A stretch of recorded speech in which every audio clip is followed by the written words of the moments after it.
과학하고 앉아있네. 네, 별하는 사람들 10월호 시작하겠습니다. 와. 지난번에 이어 서울대 물리천문학부 천문학전공 황호성 교수님 나오셨고요. 안녕하세요. 네, 그리고 서울대 물리천문학부 박사후 연구원 홍승수 박사님 나오셨습니다. 네, 안녕하세요. 두 분이 소속이 같으신데 한 분은 교수님이고 한 분은 박사후 연구원이라 네. 연배 차이가 꽤 나시고, 그죠? 그럼 여기서 계속 하시면 교수님 되시는 거예요, 여기서? 그렇진 않은 것 같고요. 그렇진 않은 것 제 학위 그 여하에 달려 있는 것 같습니다. 저도 10년 전에 딱 그렇게 시작을 해서 10년이 지나서 이렇게 중견 교수님이 되셔서 네, 저도 아닌 건 알고 있는데요. 네. 되시기를 바라는 마음에서. 네, 감사합니다. 열심히 하겠습니다. 지난번과 똑같은 멤버입니다. 그래서 아마 황호성 교수님이 고정으로 출연하시는 게 아닌가 생각할 수 있으나 바쁘셔서 그러시진 않을 것 같고 오늘도 특별히 좀 해주실 얘기가 있어서 여러분한테도 굉장히 흥미로운 얘기가 될 것 같습니다. 우리는 이제 오프닝으로 오로라 이야기를 해야죠. 네. 예, 저희는 지금 안 할 수 없습니다. 오늘이 이제 녹화한 날이 25일인데 우리는 그저께 도착했잖아요, 밤에. 그저께 밤에 홍승수 박사님 같이 갔다 오셨고, 우리 아시는 것처럼 이제 100명이 갔다 왔고, 그래서 이제 오로라를 저도 처음으로 봤고, 홍 박사님 보신 적 있나요? 아닙니다. 저도 처음입니다. 예. 그래서 지금 사진을 보고 계신데 이게 제가 찍은 사진입니다. 제 후진 아이폰으로 옛날 걸로 첫날 첫 버스에 내려서 그때 우리가 충격적인 광경을 보지 않았겠습니까? 맞습니다. 도착하고 공항에서 버스 타고 한 30분 들어가던 와중에 호텔에 갔다 갔었죠. 그렇죠. 짐 내려놓고 호텔에 짐 내려놓고 나와서 한 15분밖에 안 갔을 거예요. 그때는. 근데 밖에 오로라가 어마어마하게 떠서 차를 세우고 내렸더니 지금 이거는 스틸 사진이지만 오로라가 정말 막 춤을 추는 광경을 엄청나게 밝았고요. 보통 오로라는 카메라로 찍으면 잘 보이지만 눈으로는 잘 보이지 않는다라든가 혹은 눈으로는 희뿌옇게 보이는 정도다. 카메라의 속임수에 당하는 거다. 너희들 전부 다. 이런 얘기를 했지만 우린 정말 선명하게 봤습니다. 충분히 보였고 그리고 막 쏟아지듯이 댄싱이라고 하더라고요. 그런 걸 가자마자 봐서 이제 우리는 오로라라는 건 이런 것이구나 하다가 이제 이틀째 3일째는 이렇진 않았고 그래도 다 봤죠. 그렇죠. 그리고 3일째는 좀 많이 적게 보였지만 그 틈을 타서 홍승수 박사님이 그 별자리 설명을 다 해주셔가지고 오로라가 뜨니까 이제 별이 많았으니까요. 그렇죠. 첫째 날, 둘째 날 오로라가 너무 강해서 별이나 은하수가 보이지 않았었고, 3일째 되는 날은 오로라가 약해지니까 그때 비로소 그 뒤에 있던 숨어있던 별들이나 은하수를 잘 볼 수 있어서 같이 또 감상하는 시간을 가질 수 있었습니다. 그때 레이저 포인터 쏘다가 못하게 해가지고 그래요? 그 항공이 지나는 라인이라고 하지 말라고 그러더라고요. 별 지식이 있지 않습니까? 그거를 가지고 왔는데 뭐 여러모로 방해가 되는지 쓰지 말라고 계속 경고가 들어와서. 아니, 비행기 지나갈 때만 안 하면 되지.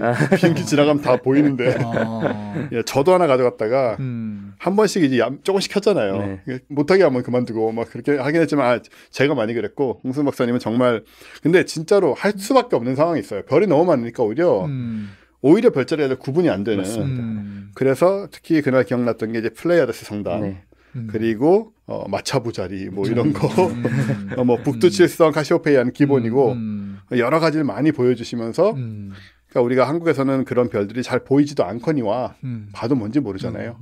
그래서 그런 것들에 대해서 아마 대부분의 사람들이 처음 보고 처음 느끼는 게 아니었을까.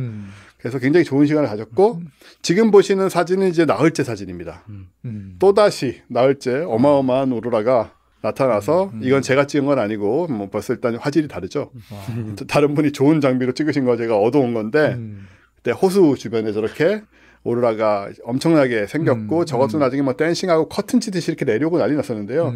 그러다가 오로라 커져가지고 뭐 하늘의 절반을 덮듯이 어마어마하게 커져서 그런 광경도 보고 그래서 나흘 연속으로 봤다고 말할 수 있는데 보니까 저희가 가기 전날까지 비가 와서 저희 전에 오신 분들은 거의 하나도 못 보고 돌아가시고 저희 이후에도 바로 흐려가지고 오로라 보기에 굉장히 안 좋았다고 해서 이 오로라 사진의 전문가인 권호철 선생님조차도 어제 얘기를 나눴는데 어떻게 그렇게 운이 좋을 수가 있냐. 그 17번을 가셨대요. 옐로나이프를 그분은. 근데도 부러울 정도로 우리가 운이 좋다라는 그런 얘기를 하실 정도로 기가 막히게 날을 잡았던 겁니다. 뭐 날이야 뭐 제가 이것저것 뭐 달하고 이런 거 다 추분 이런 거 맞춰서 잡은 거지만 날씨는 운이기 때문에 운이 너무 좋았습니다. 와. 보통 그 천문학자들이 관측을 갈 때 날씨는 같이 간 사람 그 대장에 인덕에 달려있다라고 이제 보통 제가 하거든요. 네. 우리 파토님의 인덕에 아주 또 하늘이 감동했나 보네요. 저는 그렇게 주장하고 싶은데 저 자리에 100명이나 있다 보니까 그렇게 날씨 요정이라고 주장하는 사람이 많은 거예요. 자기 덕분이라고. 한두 명이 아니었어요. 또 뭐 나는 가면 원래 흐린데 이상하게 좋네라고 하면서 뭔가 그 상쇄되는 그런 상황들이 있었고 이게 바로 파동의 간섭으로 해석할 수 있지 않을까. 그리고 이 오로라라는 거는 뭐 자연현상, 뭐 과학적 현상이라고 할 수 있는데 이걸 보는 상황에서 별도 그렇고 유성 많이 떨어지잖아요. 그럴 때 사람들이 어찌나 비과학적이 되는지 그 소원을 비는 것부터 시작해서 방금 말씀하신 인덕 부분도 사실 비과학의 극치 아니겠습니까? 그리고 뭐 아무튼 간에 여기서 뭐 십자가 긋는 분도 있었고요. 그래서 이게 맞나 우리의 취지가. 근데 너무나 자연스럽고 인간적인 모습이라. 그렇죠. 예, 뭐 그걸 본다고 해서 정말 별똥 떨어진 데서 소원을 빈다고 해서 그게 이루어진다고 믿는 사람도 없거니와 뭐 일종의 뭐 그냥 즐거움이죠. 리추얼이죠, 리추얼. 그런 식으로 아주 즐겁게 정말 만족스럽게 받고 그런 다음에 우리 또 밴프로 이동해서 그 밴프 로키 산맥의 대자연을 마음껏 만끽하고 돌았습니다. 그래서 많은 분들이 우리와 달리 사실 대부분 겨울에 가시니까 지금 가도 맞느냐부터 시작해서 뭐 날씨가 안 좋을 수 있다 별의별 얘기가 다 있었거든요.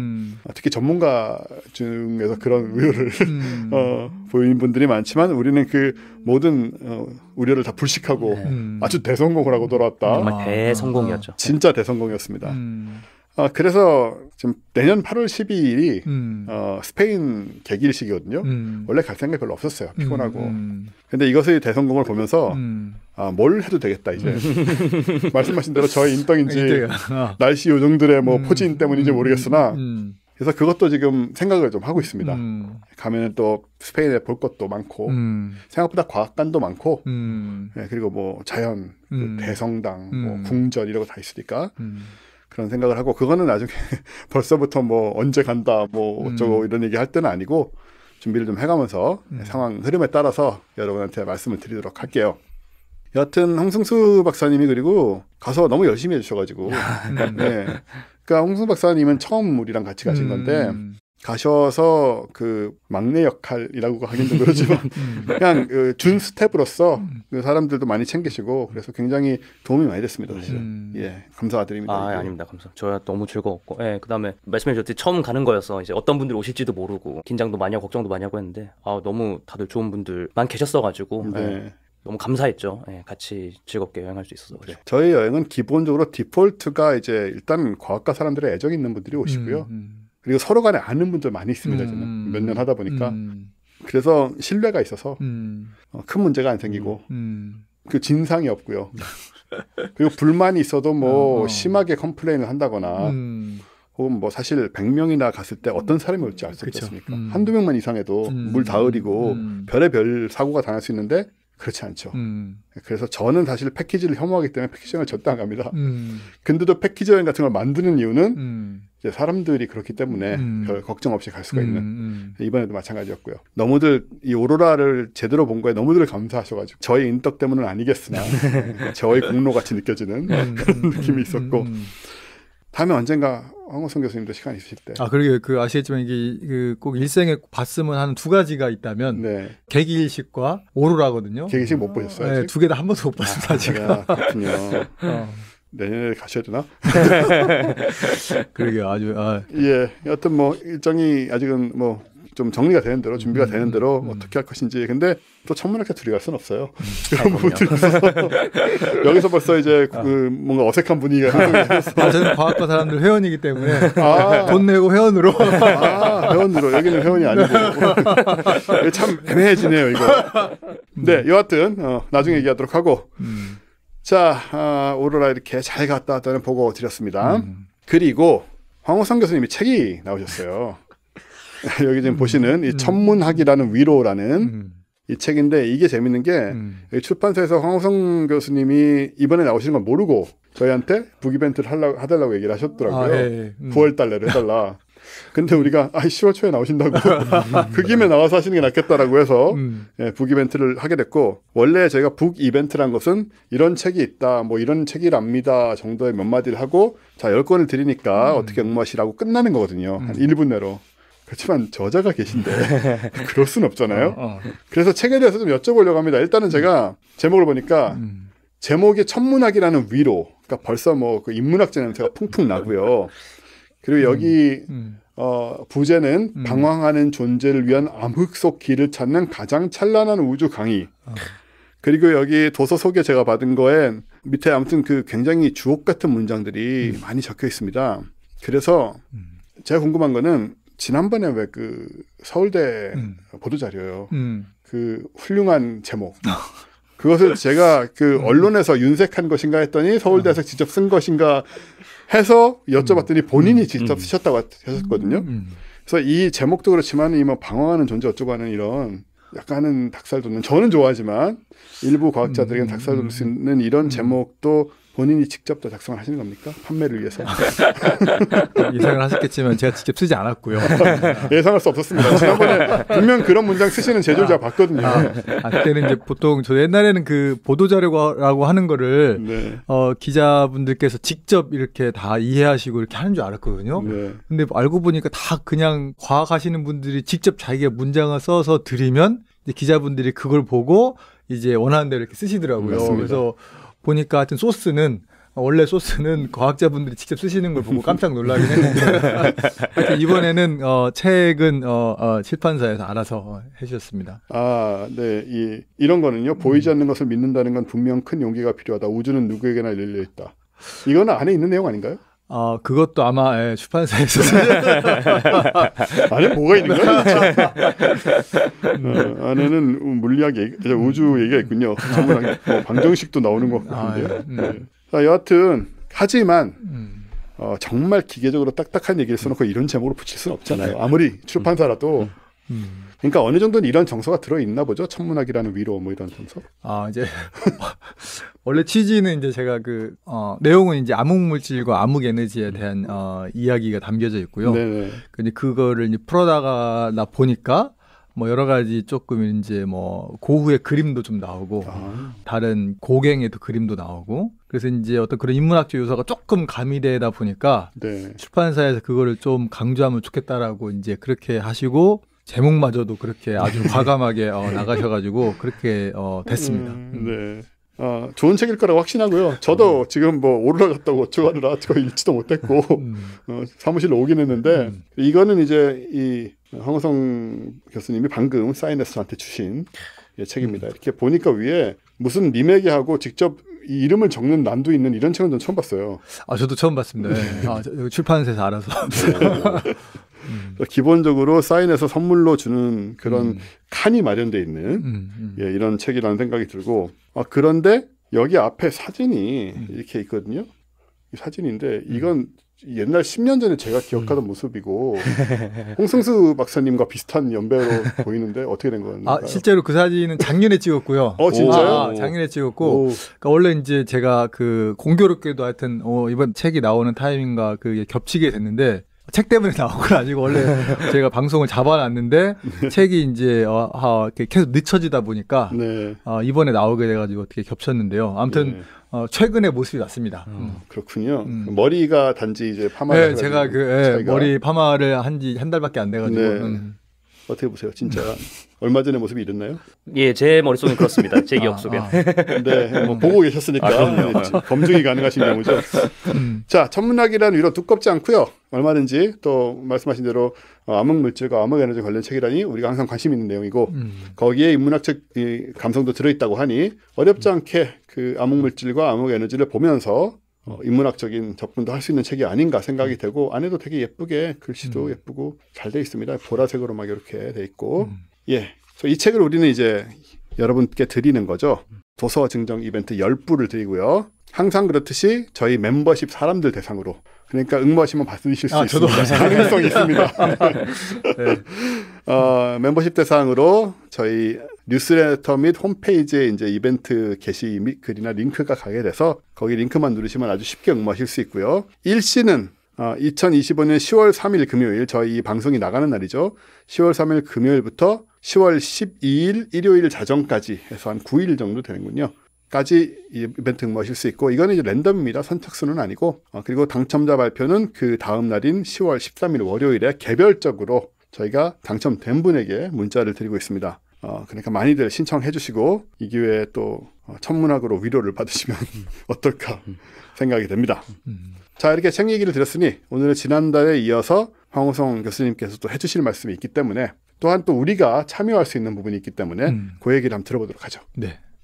네, 반갑습니다. 원래 이제 제가 그 이 이야기를 이제 전부터 드리고 싶었는데 기회가 어떻게 안 돼가지고, 하여튼 이제 기회가 이번 달에 돼가지고 들고 나오게 됐는데요. 네. 하여튼 오늘 말씀드릴 내용은 제목을 보시면 시민과 함께 과학이라고, 네. 말 그대로 이제 여러분들이 지금 과학하고 앉아 있는 날을 통해서 이렇게 과학을 즐기고 계시잖아요. 네. 근데 이제 이 즐기는 이 과학을 좀 더 참여를 통해서 좀 더 여러분들이 실제 과학 연구에 한번 해볼 수 있지 않을까, 그런 취지로 저희가 이제 시작한 프로그램이 있어서 그 프로그램을 소개시켜 드리고자 나왔습니다. 아유, 좋습니다. 네. 네, 그래서 이제 뭐 쉬운 걸로 여러분들 이제 보시면은 아마 무슨 영화인지 다 아실 거예요. 송강호가 나온 그 관상이라는 네. 영화가 있는데, 뭐 관상하면 다 아시잖아요. 관상을 왜 보는지. 예, 우리 좀 전에 그 오로라를 보면서 비과학적이 된 얘기도 했는데 오늘 뭐 이런 얘기를 일관하게 되는 건가요?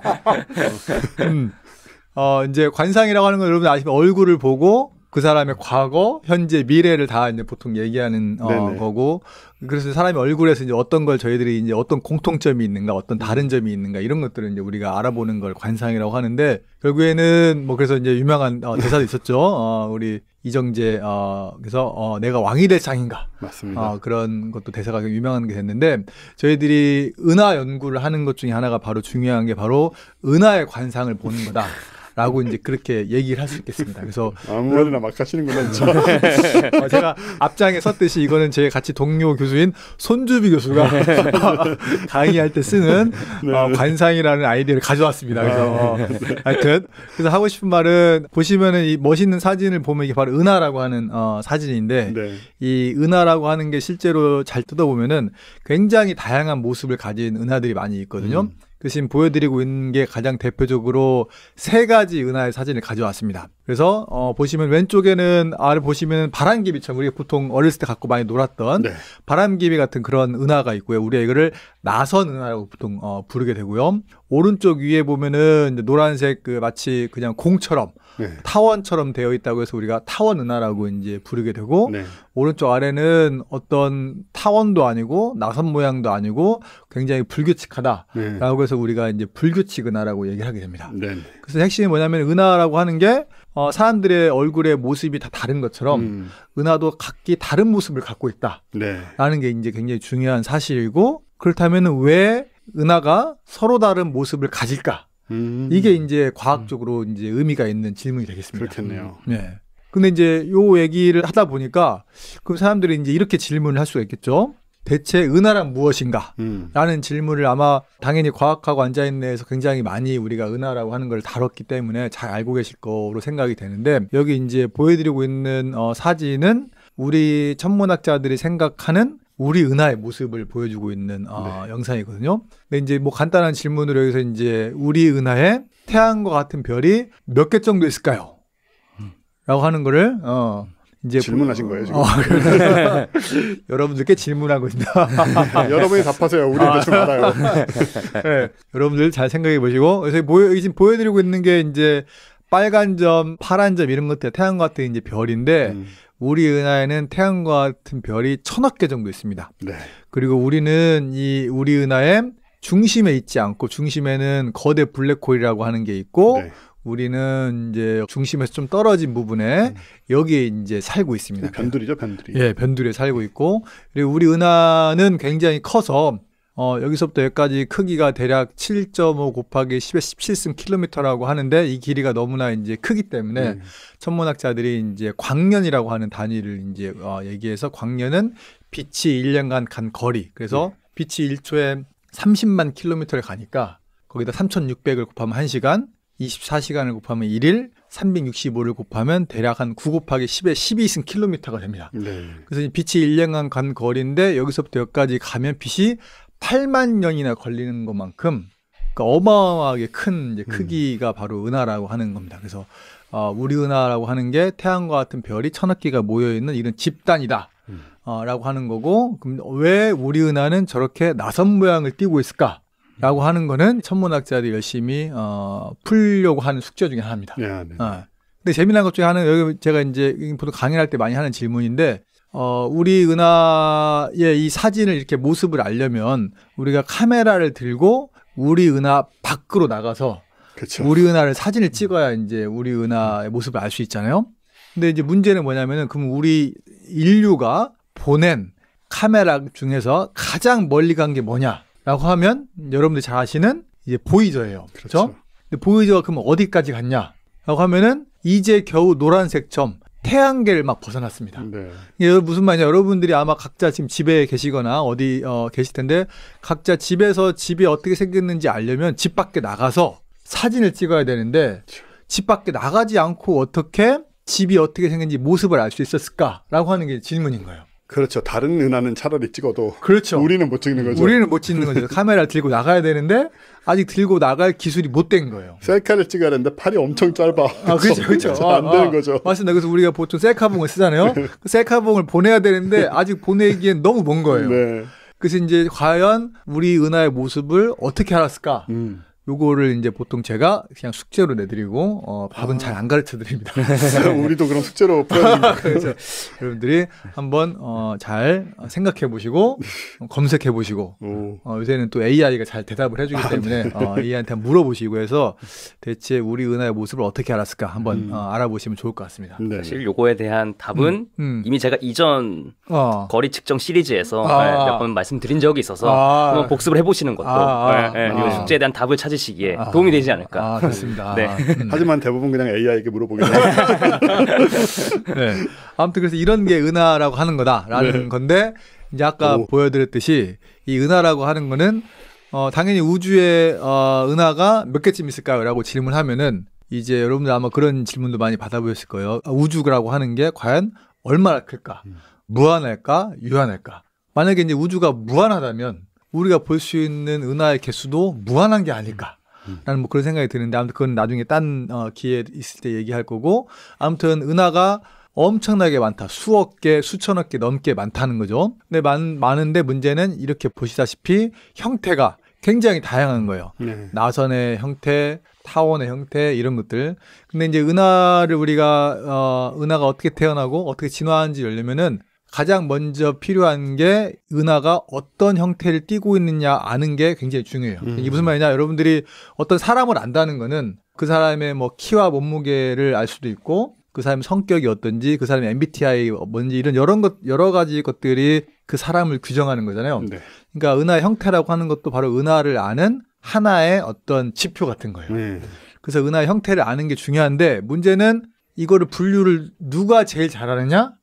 사람이 제일 잘해요. AI가 아니고요? AI가 아니고. 왜냐하면 사람은 사진을 찍었을 때 사진이 조금 이상하더라도 그 안에 뭐가 담겨 있는지 꽤 이 종합적인 판단을 잘하거든요. 근데 AI는 여러분들이 아마 써보시면 알겠지만 뭔가 그림이 조금 이상하게 뭐가 섞여 있거나 그렇게 되면은 얘가 뭐 고양이를 개로 판단한다든지 굉장히 이상하게 판단을 하는 경우가 많거든요. 그래서 일단은 사람이 가장 좋은 판단을 할 수 있는데 문제는 개수가 너무 많단 말이에요. 그렇죠. 그래서 여러분들이 은하 하나를 분류하는데 예를 들어서 여러분들이 한 30초가 걸린다고 하면은 1분이 걸린다고 하면은 여러분들의 하루에 할 수 있는 거는 이게 1440분인가 그러니까 1400개 할 수 있고 안 쉬고 24시간 정도 안 쉬고 그런 거 시키시는 거예요. 우리 모두의 은하 연구소 해놓고 우리는 중요한 연구 할 테니까 너희들은 잠도 자지 말고 이거 그러니까 1년 동안 안 쉬고 하면은 기껏해야 한 10만 개 뭐 이런 정도밖에 못 하는 거예요. 네. 그러니까 은하가 수천억 개가 있는데 그럼 이제 그걸 연구를 할 수 없는 거죠. 그렇죠. 그럴 때 이제 어떻게 해야 되느냐? 이제 하나는 AI한테 시키거나 또는 집단 지성의 힘을 이제 필요로 하는 거죠. 근데 이제 사람이. 근데 이 일을 혼자 하신 분이 계세요. 바로 누구냐면 여러분들이 워낙 많이 들어본 바로 에드윈 허블이라고 하는 천문학자입니다. 그래서 여기 지금 보시면은 우리가 파이프 담배를 네. 이제 물고 계신 허블 천문학자 모습이 보이는데 이분이 뭐 워낙 천문학계에 남긴 유산들은 굉장히 많은데 그 중에 하나가 은하를 열심히 형태를 분류해서 그 형태를 마치 어떤 식으로 나열할 수 있을지 분류를 해봤어요. 네. 그래서 여기 보여드리고 있는 그림은 아마 여러분들이 보셨을 수도 있을 텐데 왼쪽에 타원 은하라고 하는 걸 이렇게 쭉 늘어놓고 네. 오른쪽에 나선 은하라고 하는 걸 이렇게 늘어놨는데 타원 은하는 그 찌그러진 정도에 따라서 맨 왼쪽은 E0라고 하는 것부터는 이제 완전 공에 가까운 거고 이제 숫자가 커질수록 납작한 타원이 납작한 거를 이제 놨고 그다음에 나선 은하는 나선팔이 이렇게 있는데 나선팔이 풀리는 정도에 따라서 많이 풀리면 SC, 조금 풀리면 SA 이런 식으로 했고 근데 나선 은하는 재미나게 별들이 이 중심에 막대 모양으로 늘어서 있는 경우도 있어요. 옛날에 막대 은하라고 부르긴 했었는데 맞습니다. 지금도 그렇게 부르나요? 네, 맞습니다. 네. 그래서 여기서 이제 S는 이제 스파이럴 나선 은하의 S고 B는 막대 바의 막대입니다. 그래서 이런 막대가 있는 은하를 우리가 막대 나선 은하라고 부릅니다. 그래서 막대 나선 은하도 이렇게 분류를 하는데 마찬가지로 나선팔이 풀린 정도에 따라서 작은 A, B, C를 붙여서 이렇게 허블이 은하를 분류해서 여러분들이 어렸을 때 이제 기억하실 분들 소리굽새라고 하는 거 그렇죠. 기억하실 텐데 그 소리굽새처럼 모양을 이렇게 만들어놨어요. 그래갖고 이제 이렇게 분류를 하면은 이제 질문은 어떻게 은하들이 이제 혹시나 형태가 바뀔 수가 있는지 네. 시간에 따라서 이런 것들을 우리가 이제 상상해 볼 수가 있는데 첫 번째 질문은 뭐가 있냐면은 이렇게 은하를 분류를 했어요. 어떤 종류의 은하가 많을까? 제일 쉬운 것 중에 하나가 타원 은하가 많을까? 나선 은하가 많을까? 파토님, 타원 은하가 많을까요? 나선 은하가 많을까요? 느낌상으로는 나선 은하가 많을 것 같은데 왠지 지금 트릭 퀘스천 같아서 타원 은하가 많을 것 같습니다. 느낌으로 가셨어요.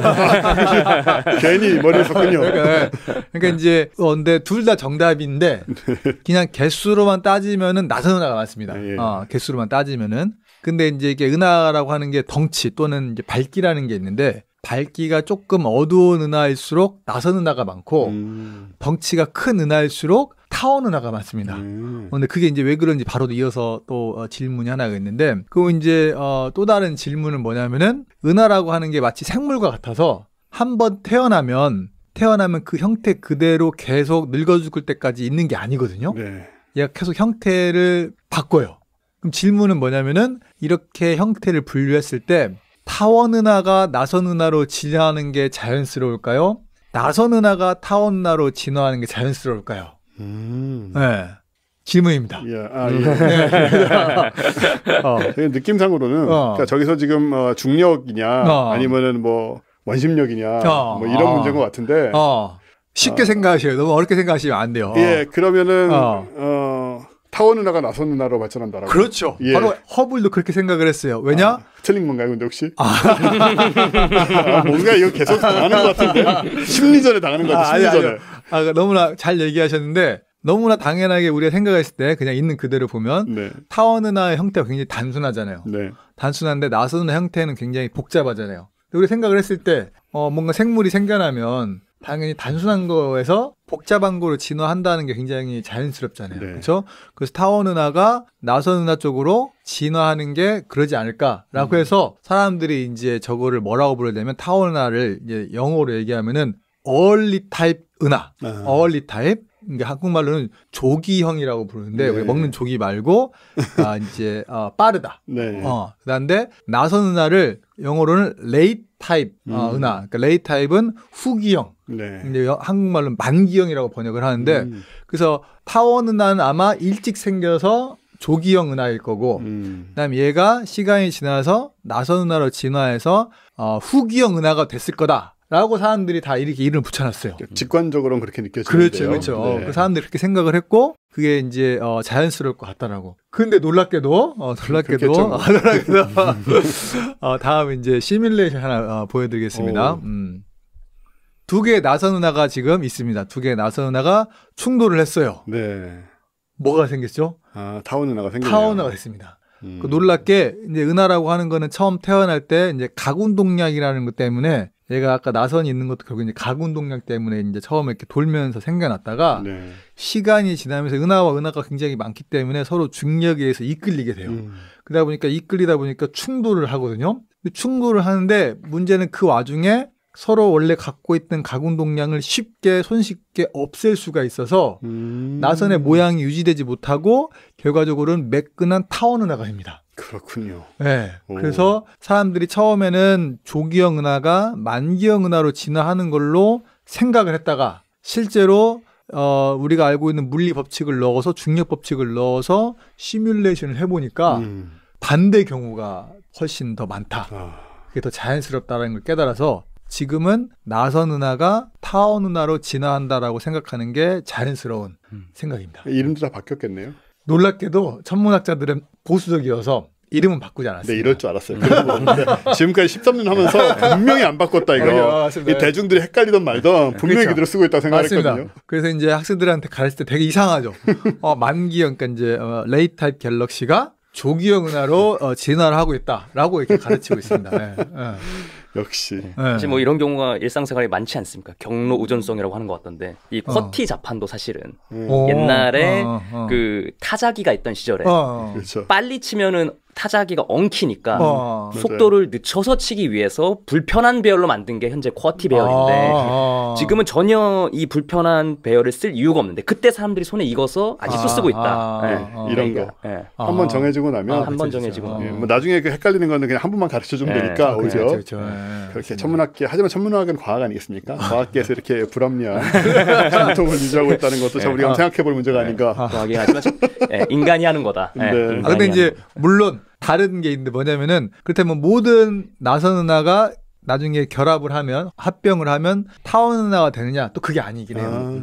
그래서 실제로 타원 은하가 다시 다른 은하의 물질을 먹으면서 얘가 나선팔이 생기기도 합니다. 그래서 이제 진화의 방향이 양방향 다 되긴 하는데 대부분은 다 나선 은하가 타원 은하로 간다라고 그렇게 이해하시면 될 것 같습니다. 부딪히면서 가군동량이 상쇄가 되는. 그렇죠. 가군동량이 이제 밖으로 전달시키면 빠져나가면서 자연스럽게 이제 타원 은하가 됩니다. 그렇군요. 네. 잘 알았습니다. 네, 하여튼 그래서 지금 말씀드린 대로 이제 그렇게 은하라고 하는 거의 관상을 아는 게 중요하다라는 걸 이제 말씀을 드렸는데 그러면 이제 시민과학이 대체 언제 나오느냐? 그러게요. 뭐 우리가 뭐 저걸 뭘 하는 건지 지금. 제가 이제 근데 이걸 하기 위해서는 이제 그 뭐랄까 약간 그 역사적인 이야기를 지금 하려고. 그럼요. 제 방송 분량도 나와야 되고요. 그렇죠. 그래서 이제 요거는 이제 보여드리는 그림은 여러분들이 아마 뭐 많이 들어보셨을 수도 있을 것 같아요. 지금 흔히 천문학자들이 SDSS라고 부르는 거기도 하고 이제 원래 이름은 슬로안 디지털 스카이 서베이라고 하는 어떤 하늘 탐사인데 그러니까 이제 핵심이 뭐냐면 요 그림은 아마 여러분들이 많이 보였을 거예요. 중심에 우리 사람이 있고 저기서 보이는 점 하나가 바로 은하 하나입니다. 그래서 하늘에서의 은하까지 거리를 재서 은하의 지도를 만들어 봤더니 은하들이 우주에서 마구잡이로 이렇게 뻗쳐 있는 게 아니라 보니까 우주의 거미줄처럼 이렇게 얽히고 설켜 있더라. 라고 하는 우주의 우리는 이제 그걸 우주 거대 구조라고 얘기하는데 우주 거대 구조의 모습을 보여주더라. 라고 하는 굉장히 중요한 발견을 한 그런 탐사가 SDSS 탐사라고 하는 게 있고 저 슬로우는 이제 앞에는 이제 이 탐사에 지원을 해준 그런 재단의 이름이고요. 그다음에 저도 이제 이 관측 자료를 이용을 해서 연구를 많이 하게 됐고요. 그래서 이 SDSS라고 하는 이제 실제 관측은 이제 미국의 뉴멕시코주라는 데 가면은 여기 이제 2.5m짜리 망원경이 있습니다. 망원경이 있어서 여기서 탐사 전용 망원경이 있는데 망원경에서 중심에 놓고 은하들까지의 거리를 분간 관측이라는 스펙트럼이라고 하는 거를 재서 은하들까지 거리를 재서 이렇게 지금 보여드리고 있는 게 바로 우리가 관측자가 중심에 있고 은하들까지의 거리를 재서 3차원 지도를 만든 게 바로 아까 보여드린 이제 그림이 되겠습니다. 그래서 이제 굉장히 중요한 천문학자들의 탐사가 됐는데 근데 이제 원래 우리가 은하들의 거리를 재는 게 굉장히 아까 우리 홍수수 박사님께서 계속 시리즈로 하는 것도 아시지만 천문학에서 가장 중요한 일 중에 하나거든요. 그래서 여기 지금 보여드리고 있는 영상은 우리가 보통 알고 있는 그냥 하늘의 은하들의 모습이거든요. 가운데 있는 거는 노란 것들이 다 은하고 저긴 태양과 같은 별이 1000여 개씩 있는 거고 은하들이 한 수백 개, 수천 개 모여 있는 걸 저희들이 은하단이라고 하는데 그래서 은하들이 모여있는 은하 단위의 모습을 보여주고 있는데 문제는 뭐냐면 이렇게 사진을 찍으면 은하들이 가까이 있는지 멀리 있는지 알 길이 없어요. 그렇죠. 그냥 평면으로 2차원적으로 보이니까. 2차원적으로 보이니까. 그래서 뭘 해야 되냐면은 각각의 은하까지 거리를 측정을 해서 3차원으로 지도를 만들어야 뭔가 우리가 의미 있는 연구를 할 수 있게 되거든요. 네. 그래서 그 중에 이제 가장 먼저 했던 탐사가 옛날에 미국 하버드에 이제 CFA라고 하는 연구소가 있는데 그 연구소에서 한 탐사가 바로 요 사진이거든요. 그래서 요 사진을 보시면은 여기 이제 부채꼴의 가운데 맨 아래가 관측자가 있는데 네. 지구고 점 하나가 은하 하나입니다. 그래서 은하까지의 거리를 재서 이렇게 점들을 뿌려봤더니 뭐가 보이세요? 저 가운데 그 다리 벌리고 서 있는 사람이 보이는데요. 그렇죠. 사람이 보이죠. 저걸 또 이제 하나님이라고 말씀하시는 분들이 있을 것 같은데. 그렇죠. 그래서 이게 여러분들 다른 아마 기억하시는 분들 일단 그 중학교 때 우리 개구리 실험한 보시면 딱 그 개구리가 이제 뻗쳐져 있는 모습과 네. 비슷한데 아무튼 요게 이제 1980년대 처음 관측을 해서 미국에서 뉴욕 타임스 신문 일요일판에 표지 사진으로 나갔어요. 네. 사람들이 일반인 분들이 이 사진을 보고 딱 그 얘기를 한 거예요. 우주를 관측했더니 사람이 하늘에 있더라. 역시 하나님은 계셨어. 라고 굉장히 이 아이코닉한 사진이 됐고 역시나 뭐 안 그렇게 기회가 있는데 안 그럴 리가 없죠. 아 그렇죠. 네. 그래서 너무나 유명한 사진이 되어서 이 사진이 이제 교과서에도 실리고 저희들이 이제 은하들의 분포가 마구잡이로 되어 있는 게 아니라 어떤 특정한 형태, 패턴을 갖고 있다라고 하는 게 중요한 의미가 됐고 이게 바로 우주 거대 구조를 연구하는 가장 중요한 그림이 됐습니다. 네. 뭐 하나님이 계실 수 있지만 저기 저렇게 계시지는 않을 것 같아요. 저렇게 그 서가지고 그리고 저 은하단보다도 훨씬 거대한 구조이실 것 같고 그래서 오히려 저런 모습을 우리가 보면서 뭐 신을 발견했다고 말하는 거는 신께 죄송한 얘기가 아닌가 그런 생각을 하죠. 식빵에서도 보시잖아요. 거기 왜 나오시겠어요 굳이. 네, 그 파레이돌리아 현상이라고 우리가 눈에 익숙한 거를 계속 보는 현상인데, 그렇죠. 네, 저때 또 그랬었군요. 네, 그래서 하여튼 굉장히 중요한 사진이 돼서 이제 요거 그 이제 사람이 있다 그래서 이제 네. 그 CFA 그가 연구소 이름이고 CFA 스틱맨, CFA 런닝맨 이런 식으로 이제 사람들이 이름 붙였습니다. 네. 그래서 이제 하고 싶은 말은 이런 그 은하를 사진 관측, 영상 관측을 하고 그 은하들까지 거리를 재는 일이 굉장히 중요하다. 이제 그 일을 하는 게 최근엔 SDSS라고 하는 중요한 탐사가 있다라는 거를 했는데 그 SDS 탐사라고 하는 게 굉장히 옛날부터 시작이 됐습니다. 2007년이면 20년 훨씬 시작을 했는데 저희들이 이제 한국 천문학자들도 이제 이 SDSS라고 하는 큰 팀에 들어가서 네. 저도 이제 그때 대학원생 꼬꼬마 시절에 들어가서 같이 일을 하는데 근데 문제는 거기에서 분간 관측을 하고 연구를 해야 할 은하가 수천만 개, 수억 개가 있는 거예요. 그렇죠. 그러다 보니까 이거를 그 당시에는 아직 그 인공지능 이런 게 아직 발달하던 시절이 아니어서 이 은하 영상을 보고 은하가 나선은하인지 타원은하인지를 구별하는 거를 사람이 일일이 했었어요. 그렇겠죠. 물론 이제 컴퓨터로 여러 가지 방법으로 뭐 이제 수치화해서 분류하는 방법이 있긴 한데 그 방법이 완전히 정확하진 않았어요. 그래서 사람의 눈이 가장 믿을만하기 때문에 그래서 이제 저도 하루에 3,000개씩 분류를 하던 그런 시절이 있었습니다. 그래서 그렇게 하면은 대학원생이셨기 때문에 3,000개씩 하면은 어깨가 결리고 마우스 클릭을 계속 하다 보니까 그렇겠죠. 그래서 눈도 아프고 굉장히 이제 힘든 상황이 되는데 그래서 그 SDSS에 같이 있던 팀원들이 아주 좋은 아이디어를 냈는데 뭐냐 우리 이 은하 영상을 일반인들한테 공개하자. 그래서 과학에 관심 있는 일반인들이 들어와서 마치 게임하듯이 그냥 클릭 해가지고 왜냐면은 은하를 분류하는 거 이게 나선은하인지 타원은하인지 분류하는 거는 뭐 박사학위가 필요한 건 아니거든요. 네. 그냥 여러분들이 보시고 느낌 그대로 클릭을 하면 되는 거거든요. 그래서 만든 웹사이트가 바로 갤럭시주라는 웹사이트입니다. 네. 갤럭시주. 그래서 은하동물원이라고 이제 여러분 생각할 수 있죠. 은하동물원이라고 하면서 이 웹사이트에 가면 은하가 지금 가운데 보이는 것처럼 영상이 뜨고 네. 오른쪽에 이제 이미지로 딱 이렇게 있어서 이 은하가 나선발인데 어느 방향으로 감겨져 있고 또는 이게 이렇게 세로로 되어 있는가 타원한 거 여러분 클릭만 하면 되는 거예요. 네. 굉장히 간단하죠. 잘 해놨네요. 네. 그래서 이게 영국에서 이제 이게 시작을 했습니다. 2007년도 7월 11일에. 그래서 전 세계에 있는 사람들이 붙어서 이 일을 했고 실제로 이제 BBC에서 이거를 이제 뉴스에 한번 나왔어요. 네. 보시면 Scientists seek galaxy hunt help. 그래서 과학자들이 은하 탐사를 도움을 이제 요청한다. 라는 기사가 나가서 그래서 여기 보시면 알겠지만 3만 명이 넘는 사람들이 동시 접속하고 해서 이 서버가 한번 다운되고 그런 적이 있었어요. 네. 저는 예상치 못한 그래서 근데 이제 너무나 당연하게 이게 영어권이다 보니까 영어를 쓸 수 있는 모든 사람들이 달라붙어 가지고 굉장히 중요한 자료를 만들어냈고 그래서 네. 사람들이 참여해서 은하를 분류해서 그 은하를 분류한 결과가 재미나게 또 놀랍게 너무 또 당연하게 연구 결과로 활용됐습니다. 네. 여기 지금 보여드리고 있는 거는 논문의 한 일부인데 2008년도에 나온 논문인데 여기 보시면 제목이 갤럭시 주 해가지고 이렇게 쭉 나가는데 SDSS에서 관측한 은하들을 눈으로 분류한 형태라는 제목으로 했고 여기 이제 원래 저자가 더 있어야 되긴 하지만 여기 보시면은 이 프로젝트는 10만 명이 참가를 했고 저기 또 10의 5승이라고 쓰는 거 너무 웃겨요. 논문이라고 그렇죠. 사람 수를 쓸 때도 10의 그렇죠. 5승이라고 쓰고 있잖아요. 10만 명이 참가를 했고 10만 명이 약 4천만 번의 분류를 했다.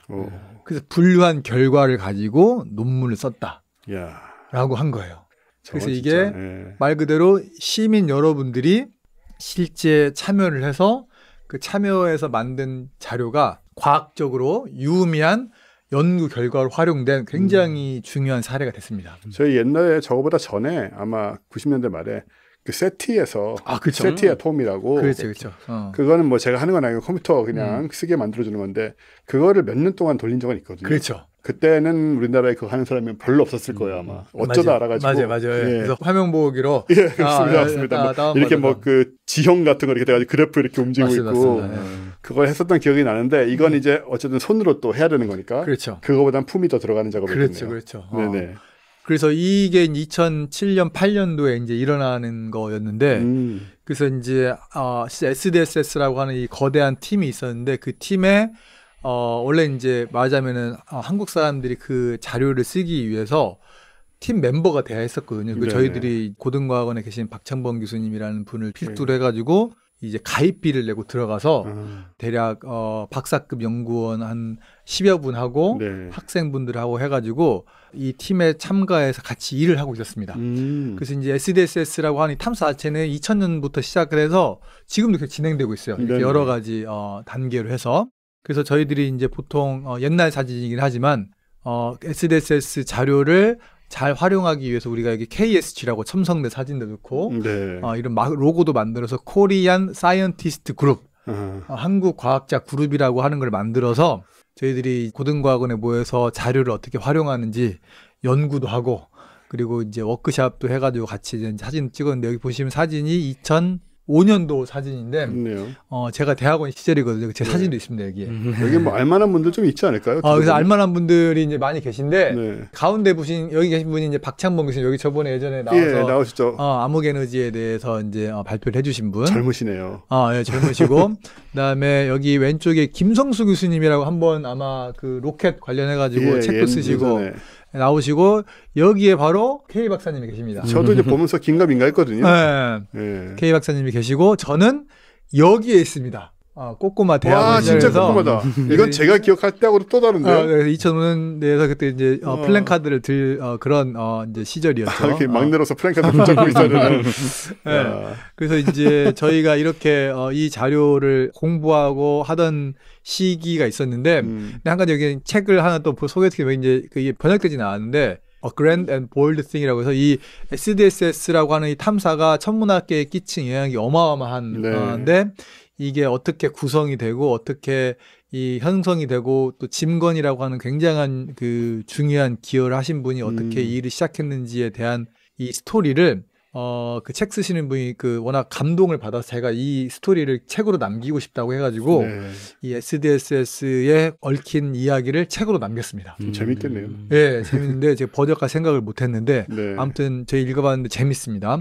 그래서 아무튼 요게 됐는데 저희들이 이때 공부를 하면서 이 갤럭시 주를 보면서 너무나 안타까워했어요. 우리도 저거 하면 좋겠는데 근데 문제는 잘 아시겠지만 우리나라 사람들이 영어를 잘하지만 그럼에도 불구하고 저런 영어 웹사이트에 들어가서 회원가입하고 이거 분류하고 이런 거 하는 게 쉬운 게 아니잖아요. 저 때는 영어 못했죠, 솔직히 말해서. 지금 많이 낮았지만.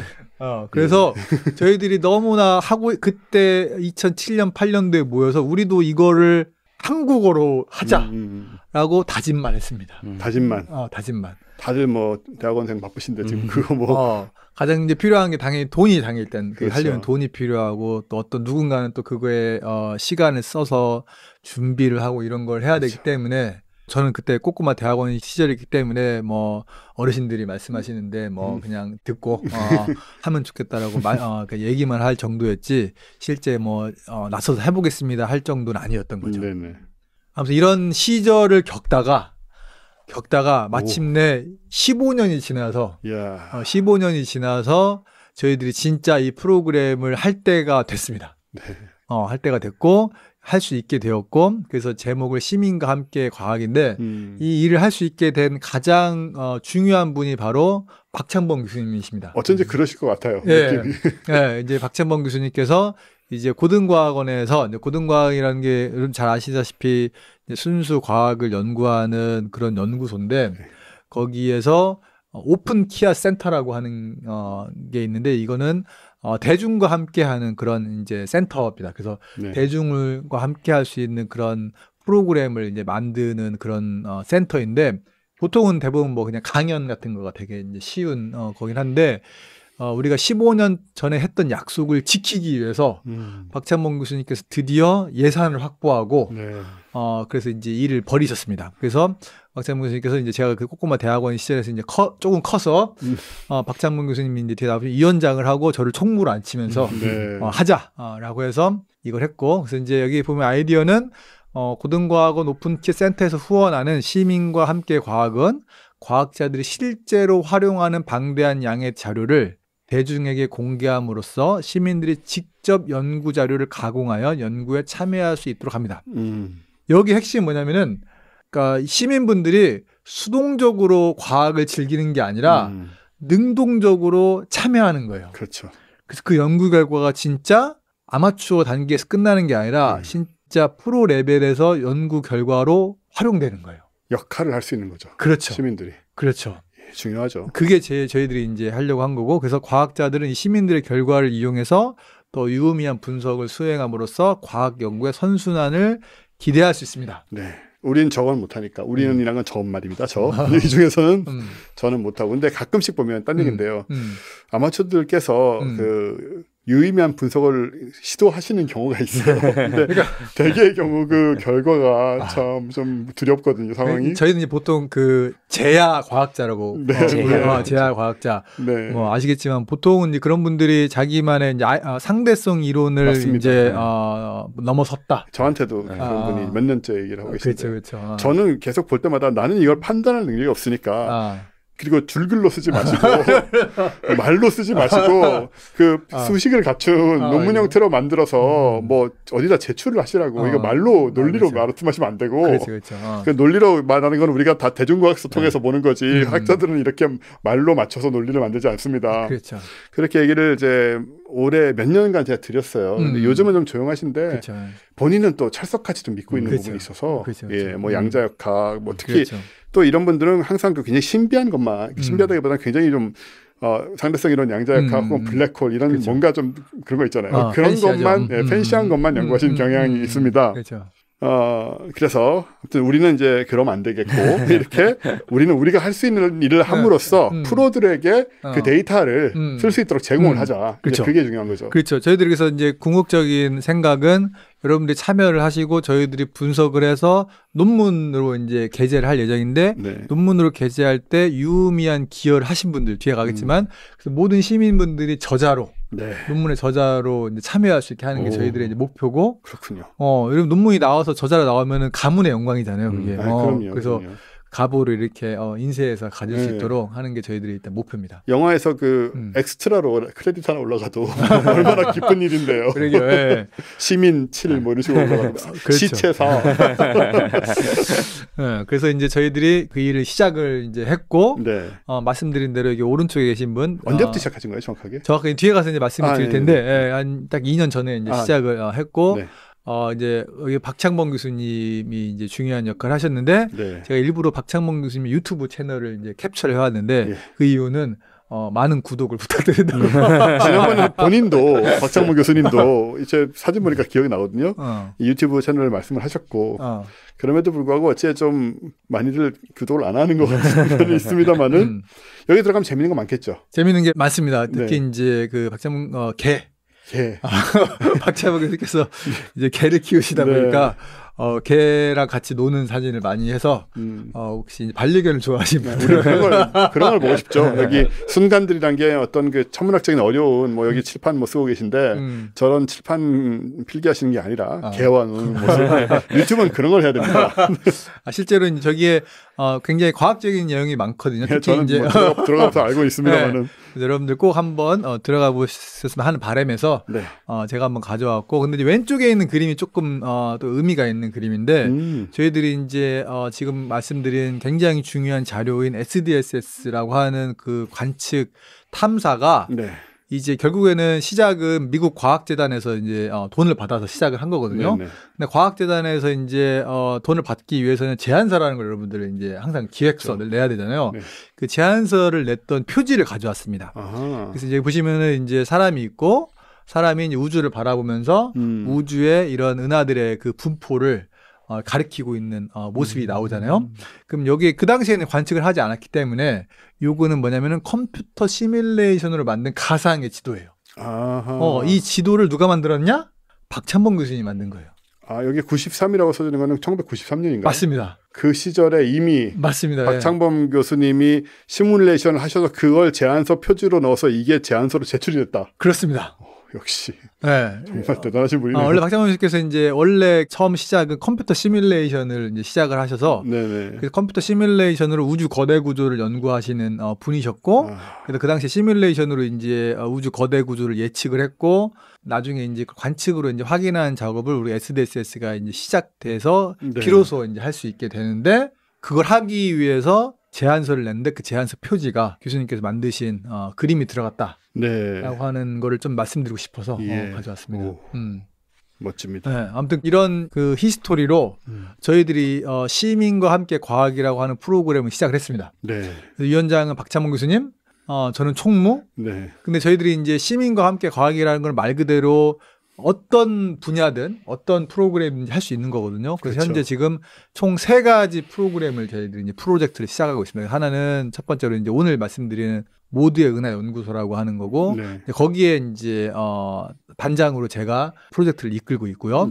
나머지 2가지는 하나는 나도야 우주 입자 수집가라고 입자 물리 관련된 건데 아이디어는 이제 간단해요. 미온을 검출할 수 있는 검출기가 있는데 원래는 이제 그 키트를 여러분들께 나눠드려서 집에서 키트를 직접 조립하고 나면 그 검출기가 작동을 하면 입자가 와서 때리면 이 입자 때렸다고 자동으로 컴퓨터 서버로 와이파이를 통해서 전달을 하게 됩니다. 그럼 나중에 서버에 그 신호가 다 모이면 어느 위치에 있는 누구한테 신호가 이제 왔네? 그걸 다 모아서 그럼 거꾸로 올라가서 어느 하늘에서 뭐 중요한 입자가 하나 왔나? 이런 걸 추적하는 이제 일을 하려고 저희들이 이제 추진을 했는데 이 키트의 가격이 너무나 상승하는 바람에 일반인 분들한테 모두 나눠드릴 수 없게 됐습니다. 그래서 현재는 소량만 제작을 하게 돼서 일단은 학교 위주로 저희 나눠드리려고 하는데 문제는 거기에 단장님이 서울시립대 박인규 교수님이셨거든요.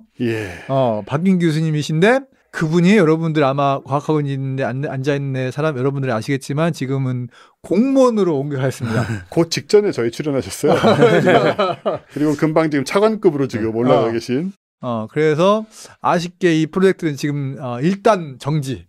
이거 우리나라 과학을 위해서 굉장히 비극적인 상황 아니에요?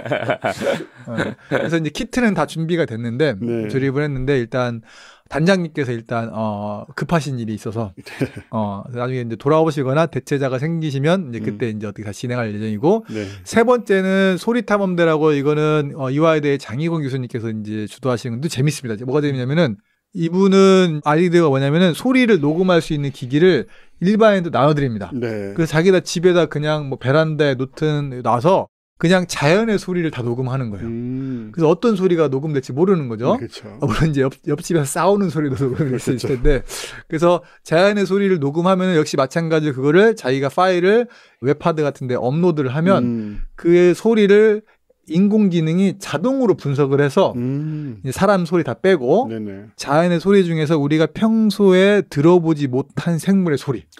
여러분들 쉽게 얘기하면 새. 그래서 평소에 우리 아파트 단지에 뭐 아는 새가 있을 수 있잖아요. 근데 여러분들 가끔 보면 이상한 잘 모르는 새가 오잖아요. 그렇죠. 사진을 찍어서 아니면 어떤 식물을 찍어서 사진 올리면 전문가분들이 이 새는 뭐냐, 이 식물은 뭐냐 이렇게 알려주는 거잖아요. 네. 비슷한 거예요. 그래서 근데 인공지능이 그걸 분석을 해주는 거예요.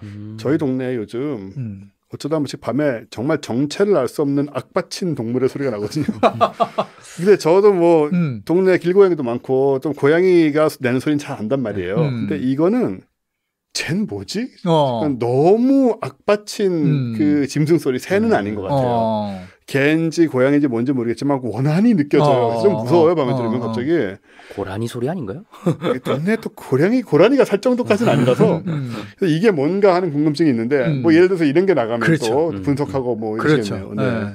그래서 그거를 하는 거여서 이것도 굉장히 뭔가 기대하지 못했던 평소에 잘 몰랐던 것들이 이제 알려줄 수 있는 좋은 또 기회가 되는 그 세 가지 프로젝트를 현재 지금 진행 중이고 네. 이제 저희들이 이제 시작은 22년 3월부터 처음 모여서 시작을 했고 저희들이 이제 어떤 프로젝트를 할 것인지를 하기 위해서 운영위원회라는 거를 이제 만들고 있는데 거기에 보시면 알겠지만 박인규 교수님도 계셨고 네네. 잘 아시는 이정모 관장님도 계셨고 다른 분들 해가지고 이 순서대로 이제 저희들이 이제 과제를 시작하게 돼서 네. 지금 현재 시작은 이제 2년 정도가 됐습니다. 여기 성함이 있는 분들은 대부분을 제가 아는 분이네요. 그러게 말입니다. 네. 그래서 하여튼 다 잘 아시는 분들이 이런 좋은 또 취지로 네. 프로젝트 시작을 해서 저희들 그래서 시작한 지는 꽤 2년이나 돼서 원래 일찍 나와서 전달을 드리고 싶었는데 뭐 여러 가지 이유로 하여튼 거의 2년이 지나서 이제서야 나와서 말씀드리게 됐습니다. 네. 그래서 저희들이 이제 여러분들 홈페이지에 가보시면은 시민과 함께 과학이라고 그냥 한글로 쓰시면 됩니다. 한글 치면은 되면은 모두의 은하연구소 입자 수집가 이렇게 세 개가 이제 있고 그다음에 저희들이 그 여러분들과 소통을 좀 더 원활하게 하기 위해서 페이스북하고 인스타그램도 만들었거든요. 그래서 이제 여러분들이 은하를 분류하다 보면은 이상한 은하가 또 있어요. 전혀 예상치 못한 것들. 네. 그럼 이제 그 사진을 캡처해서 페이스북이나 인스타그램에 이제 올리시고 이게 뭔지 모르겠어요라고 질문을 올리시면은 전문가분들이나 다른 이제 시민 과학자분들이 답을 해주실 겁니다. 네. 지금 유튜브 안 보시는 분들 위해서 홈페이지는 그냥 시민과 함께 과학이라고 한글로 쓰시면 바로 될 것 같고요. 그 안에 들어가면 당연히 페이스북, 인스타그램 링크는 있을 테니까 네. 들어가셔서 한번 꼭 보시기 바래요. 네. 그리고 이제 우리가 뭘 할 수 있는지는 그렇죠. 또 지금 얘기를 해주시겠죠. 그렇죠. 네. 네. 그래서 저희들이 이제 아무튼 요 시민과 함께 과학이라는 프로그램이 또 너무 좋아서 저희들이 이제 최근에 그 한림 과학기술원이라고 하는 또 그 단체가 있는데 네. 이제 거기에서 저희들이 토론회를 했습니다. 그래서 제목이 시민 과학자가 되다. 그래서 이제 시민과학 프로젝트를 고등과학원뿐 아니라 알고 보니까 다른 데서도 많이 하고 있는 게 있더라고요. 네. 그래서 시민이 과학자가 되는 시대, 과학의 문턱을 낮추다라고 하는 그런 걸로 해가지고 많은 분들이 이제 참여를 했습니다. 또 여러분들이 아마 많이 잘 익숙하신 분들이 계셔서 사회부터 해가지고 또 이제 홍성욱 교수님, 뭐 네. 김준 교수님, 저 박찬봉 교수님, 그래서 많은 분들이 참여를 해서 이제 이런 프로그램으로 저희들이 했는데 뭐 시민 과학이란 무엇인가? 그리고 시민과학 프로그램에 저희 고등과학원에서 하고 있는 일, 그다음에 또 동아 사이언스 과학동에서 하고 있는 일, 또 관련된 우리가 어떻게 잘할 수 있을까 그런 토론을 했는데 이게 저희도 유튜브로 동영상으로 남아있거든요. 네네. 그래서 시민과학 프로그램에서 관심 있는 분들 한번 꼭 보시라고 제가 일부러 가져와 봤습니다. 아까 홈페이지에 들어가면 링크가 걸려 있나요? 저희 시민과학 홈페이지에는 링크가 없고요. 요거 여러분들 그냥 이렇게 시민과학자가 되다, 한림과학기술원 이렇게 뭐 이렇게 검색을 해보시면 바로 찾을 수 있습니다. 네. 그래서 이렇게 했고 저희들이 홈페이지는 작년에 원래 개설을 해서 작년에 개설할 때 저희들이 이제 보도자료를 냈습니다. 네. 보도자료를 내서 저희들이 이제 BBC처럼 서버가 다운되나 걱정을 했는데 절대 서버가 다운되지 않더라고요. 그때 서버랑 지금 서버가 좀 용량이 다를 겁니다. 그래서 이제 보도자료를 냈고 이제 여기 보시면은 과학자와 시민이 함께 밤하늘 속 은하 80만 개를 분류하다. 저희들이 이제 분류할 은하가 80만 개가 있습니다. 네. 그래서 여러분의 이제 도움이 필요한 거죠. 네. 저희가 우리 회원인 사람들 뉴스레터만 해도 뭐 1,000몇백 개가 나가니까 최소한 몇백 분 정도는 더 하시게 되지 않을까 생각이 들어요. 좋습니다. 예. 기대하겠습니다. 그래서 저희들이 그럼 이제 80만 개가 은하가 있는데 대체 어떤 은하들을 분류하느냐? 그냥 하늘에 워낙 은하가 많은데 그냥 아무 의미 없는 은하가 아니라는 걸 또 이제 말씀드리고 싶은 건데.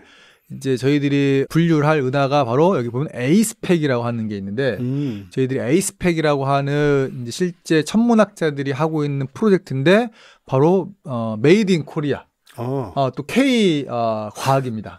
그래서 역시 또 고등과학원, 서울대학교, 한국천문연구원 세 개 기관이 합작을 해서 분광 탐사라고 하는 거를 저희들이 이제 추진 중에 있는데 뒤에 바로 다 뒷장에 설명드릴 텐데 거기에서 탐사하는 그 탐사의 이름을 저희가 에이스펙이라고 지었고 그 탐사를 하기 위해서 만든 기기의 이름을 K스펙이라고 지었습니다. K스펙, K를 따서.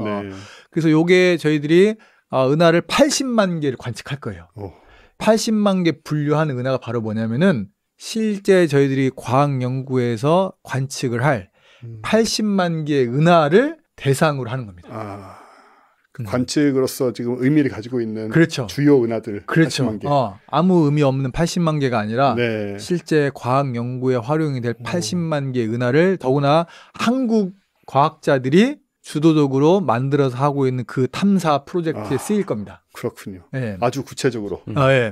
그 대체 어떤 연구냐? 딱 한 페이지만 이제 가져와 봤는데 그래서 말씀드린 대로 K스펙 기기를 이용을 해서 이용한 국내 최초, 국내 최초라는 이게 뭐냐면은 저희들이 이제 다천체 분광기라고 하는 게 있는데 은하를 한 번에 수십 개, 수백 개를 한꺼번에 분광하는 걸로 이런 기기를 국내에서 만들어 본 적이 없어요. 저희들이 최초로 시도하는 건데 그 K스펙을 만들어서 분광 탐사를 하겠다. 그래서 고등과학원, 한국천문연구원, 서울대학교가 이제 같이 공동으로 하고 있고 이게 남반구 호주에 있는 KMTNet이라고 하는 망원경인데 거기에 이렇게 생긴 다천체 분광기에 들어가는 광섬유 위치기라고 하는 게 있는데 이걸 만들어서 은하들의 스펙트럼을 이제 얻게 됩니다. 스펙트럼을 얻게 되는데 이게 80만 개 스펙트럼을 얻게 되면은 여기서 얻은 은하들의 3차원 지도를 만들고 또 컴퓨터 시뮬레이션을 통해서 예측하는 3차원 지도를 2개를 딱 놓고 얼마나 비슷한지 뭐가 다른지 이런 거를 연구를 통해서 암흑물질과 암흑에너지를 연구할 겁니다. 저 KMTnet 망원경은 또 우리가 인연이 있는 그 옛날에 초기에 났던 박 사장님께서 또 만드신 거라서 맞습니다. 어쨌든 여러 가지로 참 잘 쓰이네요. 그렇죠. 그래서 이 모든 게 다 국내에서 한국 과학자들이 다 하고 있고 한국에 있는 그 망원경과 기기를 이용해서 하는 굉장히 의미 있는 그러게 말입니다. 프로젝트 되겠습니다. 이런 걸 우리가 하려고 해도 자꾸 뭐 외국 거를 빌려 쓰는데 뭐 시간적 한계가 있고 뭐 돈을 많이 내야 되고 이러면 힘든데 그렇지 않으니까. 그러니까 그만큼 여러분들 덕분에 여러분들 관심과 애정 덕분에 한국 과학 수준이 높아졌고 지금은 저희들이 기기를 만들고 직접 그 이용해서 쓸 수 있는 그런 단계가 됐습니다. 그럼 대체 어떻게 하느냐? 이제 여러분들이 이제 회원 가입을 하고 로그인을 하면 이제 이런 화면이 뜰 거예요. 이런 화면이 뜨는데 저희들이 원래 이제 아까 그 갤럭시 주처럼 이제 조금 쉽게 할 수도 있었는데 저희들이 조금 뭔가 의도를 갖고 이렇게 서술형으로 질문을 했는데. 근데 아까 그거보다 이게 나은 것 같아요, 저는. 아, 그래요? 근데 훨씬 더 편하게 접근할 수 있고, 솔직히 저렇게 구체적으로 얘기를 해줘야지 모르는 사람들은 접근하기 편하지. 그렇죠. 대충 그림 그려놓고 비슷하냐 아니냐면은 그렇죠. 어느 부분까지 비슷해야 되나 이런 생각을 하게 되거든요. 이게 낫습니다. 저는. 아, 그래요? 고맙습니다. 네네. 근데 장단점이 있는데 해보면은 그러니까 이제 우리가 텍스트를 읽고 생각을 해야 되잖아요. 네. 근데 이게 또 그 머릿속으로 잘 안 그려질 수 있단 말이죠. 그 정도는 좀 하고 살아야죠, 우리도. 그렇죠. 그래서 저희들이 여기에 뭐 어려운 말도 아니고. 그러게 말입니다. 그래서 저희들이 여기에 다 I를 붙여놨는데 네. 클릭하시면 바로바로 도움말이 뜹니다. 예제가 뜨고. 그리고 요 본 게임에 들어가기 전에 마치 여러분들이 그 웜업을 하듯이 몸을 풀듯이 튜토리얼 세션이 있습니다. 그래서 튜토리얼에서 일단 문제를 풀게 됩니다. 예제로. 네. 그래서 어느 정도 이 점수를 넘어야 다음 단계로 지나가는 걸로 할까 하다가 그렇게 하면 또 그 진입 문턱에서 다 좌절하실까 봐. 그렇죠. 상처를 받게 되죠. 난 이것도 못하나. 일단 튜토리얼을 제공하고 점수에 상관없이 본 게임에 들어갈 수 있습니다. 일단 저희 유튜브 안 보시는 분들을 위해서 보자면 뭐 1번 빛의 분포에 경계가 없이 거의 부드럽게 원형 또는 타원형으로 퍼져 있는 모습인가요? 이건 좀 긴 질문이고요. 네. 나선팔이 보이나요? 그렇죠. 3번이고 4번 고리 모양이 보이나요? 이런 식으로 지금 문제가 보통 몇 개가 나와 있는 거예요? 눈에 보이는 건 8개가지인데. 딱 9개입니다. 9개요. 네. 옆에는 당연히 저 은하의 사진이 있고 그쵸. 저 중에 이제 OX를 클릭을 하게. 네, OX만 딱 그런 시스템이군요. 그렇습니다. 네. 그래서 가능하면은 이제 구체적으로 질문을 설정을 했고 그다음에 클릭은 OX만 하게 해서 쉽게 이제 하시게 했고 잘 모르게 됐으면 힌트, 도움말 같은 거를 이제 보시게 했습니다. 네. 그래서 한번 여러분들 직접 이제 가서 해보시면은 이게 얼마나 재미있는지 아실 수 있습니다. 그 진짜 해보시면 이거 그리고 도움이 되는 거잖아요. 그냥 그렇죠. 재미가 아니고 그렇죠. 도움이 되는 거고 저 정도 텍스트는 우리가 해석하고 따라갈 수도 있고 그렇죠. 옆에 실제 은하 사진도 있고 해서 그렇죠. 딱 전 느낌이 굉장히 좋은데요 지금. 좋습니다. 디자인도 나름 깔끔하고. 좋습니다. 예. 고맙습니다. 예. 그렇게 이제 하게 되면은 저희들이 이제 뭔가 이제 그 보상으로 여러 가지를 이제 고민하다가 네이버 지식인처럼 뭔가 등급을 부여해야 되나 뭐 이런 거 고민을 하다가 일단은 할 수 있는 게 참가 증명서를 발부해 드리자. 중요합니다, 저런 거. 그래서 여러분들이 근데 지금 보니까 홈페이지 설정이 참가 증명서를 찾는 메뉴가 좀 어렵게 돼 있는데 잘 찾아보시면 있습니다. 아무튼 자 여러분들이 클릭을 막 하시면 이 참가 증명서를 받을 수 있습니다. 그래서 누구누구 시민연구원 언제부터 언제까지 몇 개의 은하 이미지를 식별하는데 공로를 인정하여 이 증서를 드립니다. 그래서 저희들이 이거를 발부하게 해놨습니다. 그러니까 저런 거를 사실 만드는 입장에서는 진짜 별거 아니잖아요. 뭐 근데 굳이 선물 같은 거 줄 필요 없고요. 받는 입장에서는 저거를 내가 억지로 가짜로 위조하지 않는 한 저런 걸 어디서 받겠습니까? 맞습니다. 그래서 이게 서로 비대칭인 거예요. 그래서 주는 사람은 비교적 쉽고 받는 사람은 어우 뿌듯한 그런 것이 바로 저런 증명서가 되죠. 잘 생각하셨습니다. 맞습니다. 근데 이 참 취지는 좋은데 그래서 저희들이 원래 이걸 할 때 나름 기대했던 거는 아마추어 천문학회라고 또 이 아마추어 천문을 하시는 분들 굉장히 또 한국에 또 많지 않습니까? 그 별건축 망원경으로 별건축 분들. 그래서 우리는 그런 든든한 백이 있기 때문에 이거 하면 금방 그분들이 다 참여해서 할 거라고 생각을 했는데 생각보다 참여가 저조했어요. 가장 큰 이유가 뭔가 눈에 띄는 보상이 없는 거예요. 그렇죠. 그래서 이제 그 얘기는 또 나중에 할 텐데. 그분들 고인물이라서 저런 거는 이제 정말 우리 회원 같은 분들 아마추어 망원경 안 보시고 그냥 정말 과학은 좋아하지만 아무것도 안 하시는 분들한테는 오 이게 뭐야 하고 하시는 거고.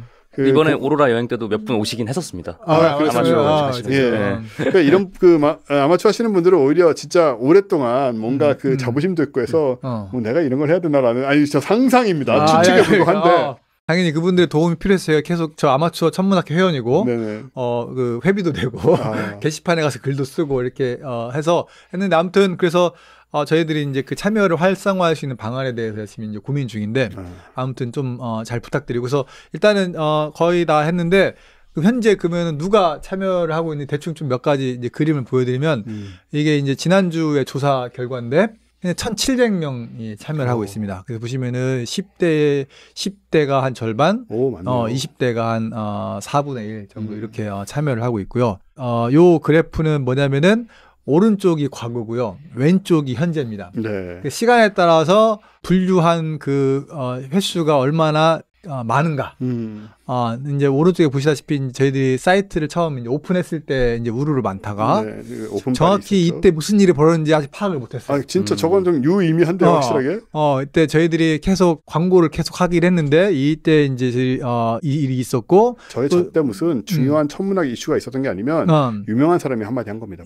저희들이 이제 작년에 겨울에 시민과 함께 과학 워크숍을 따로 했었거든요. 네. 이렇게 시민분들을 초대해서 아마 이제 그때랑 좀 맞물린 것 같긴 한데 그래서 그런 일이 있었고 또 맨 왼쪽은 최근에 일이 돼서 저희들이 계속 모니터링을 하고 있습니다. 네. 그래서 저희들이 이게 좀 높아지길 바라는데 이걸 또 좀 더 참여자분들에게 재미를 더하기 위해서 참여자 랭킹이 실시간으로 홈페이지에 뜹니다. 그래서 최다 은하 분류자 탑 20를 해가지고 실시간으로 뜨는데 여기서 이제 항상 1등을 하시는 분이 로메라는 분이 있으셨어요. 네. 3등과 차이를 보면 압도적으로 만 단위여가지고 굉장히 한동안 1등을 하시다가 최근에 그러네요. 이분의 정확한 이름을 모르겠는데 이분이 지금 14만 개로 5배가 압도적인 1등을 치고 나갔습니다. 저분은 시간이 많으신 걸까요? 이제 워낙 열정이 있으셔서 아마 하신 것 같은데. 시간과 열정 둘 다 필요한. 근데 이제 이런 생각을 하실 수 있을 거예요. 혹시 그냥 분류를 하는데 지루하거나 여러 가지 이유로 그냥 아무거나 클릭해버리면 어떨까? 그럴 수 있죠. 개수만 늘리기 위해서 이제 그런 우려를 하실 수도 있는데. 매크로를 걸든가 뭐. 그렇죠. 그렇게 했는데 저희들이 이제 그거를 또 걸러내는 도구가 있습니다. 그러겠죠. 왜냐면은 보통 은하라고 하는 게 한 분류를 저희들이 최소한 통계적으로 유의미하게 9명이 분류한 결과를 쓰려고 하거든요. 네. 그러니까 9명이 분류를 했다는 얘기는 한 5명 이상 다수결로 타원나라고 했는데 한 3명, 그러니까 무슨 9명 중에서 8명이 타원나라고 했고 1명이 나선나라고 했으면 타원나가 될 확률이 높은 거잖아요. 그렇죠. 그렇죠. 이제 그런 식으로 다수결이 조금 이제 들어가서 뭔가 이렇게 많이 다른 것들은 저희들이 결과를 좀 제외하려고 지금 계획 중에 있습니다. 누가 랜덤으로 막 해봤자 그게 반영이 안 된다. 그렇죠. 네. 그렇죠. 네. 그래서 그렇게 해서 지금 진행 중인데 저희들이 뭔가 좀 유의미한 결과를 벌써 내기 시작을 했는데 첫 번째로 논문을 하나 썼습니다. 근데 이 논문은 저희들이 이제 이 결과를 직접 쓴 게 아니라서 참여자분들을 전부 다 저자로 모신 건 아닌데 이제 고등학교 선생님께서 이게 굉장히 학생 교육에 좋은 도구라고 생각을 해가지고 저희 자료를 가지고 시민 과학 활동 모두의 은하 연구소 프로젝트에 참여한 고등학생의 천문학 및 과학에 대한 태도 분석에서 이 사이트를 알기 전과 사이트를 알고 난 후에 어떤 과학에 천문학에 대한 태도가 어떻게 달라졌는지에 대한 논문을 썼습니다.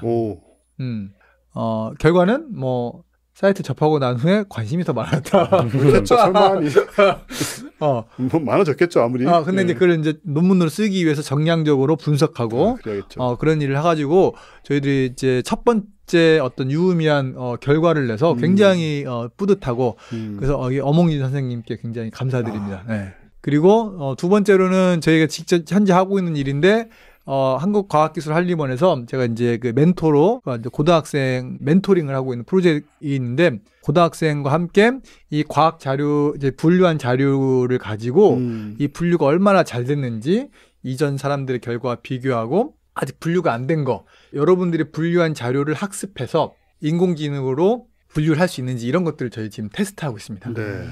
이런 연구를 저희 현재 지금 하고 있고요. 근데 이제 가장 큰 문제가 요거예요.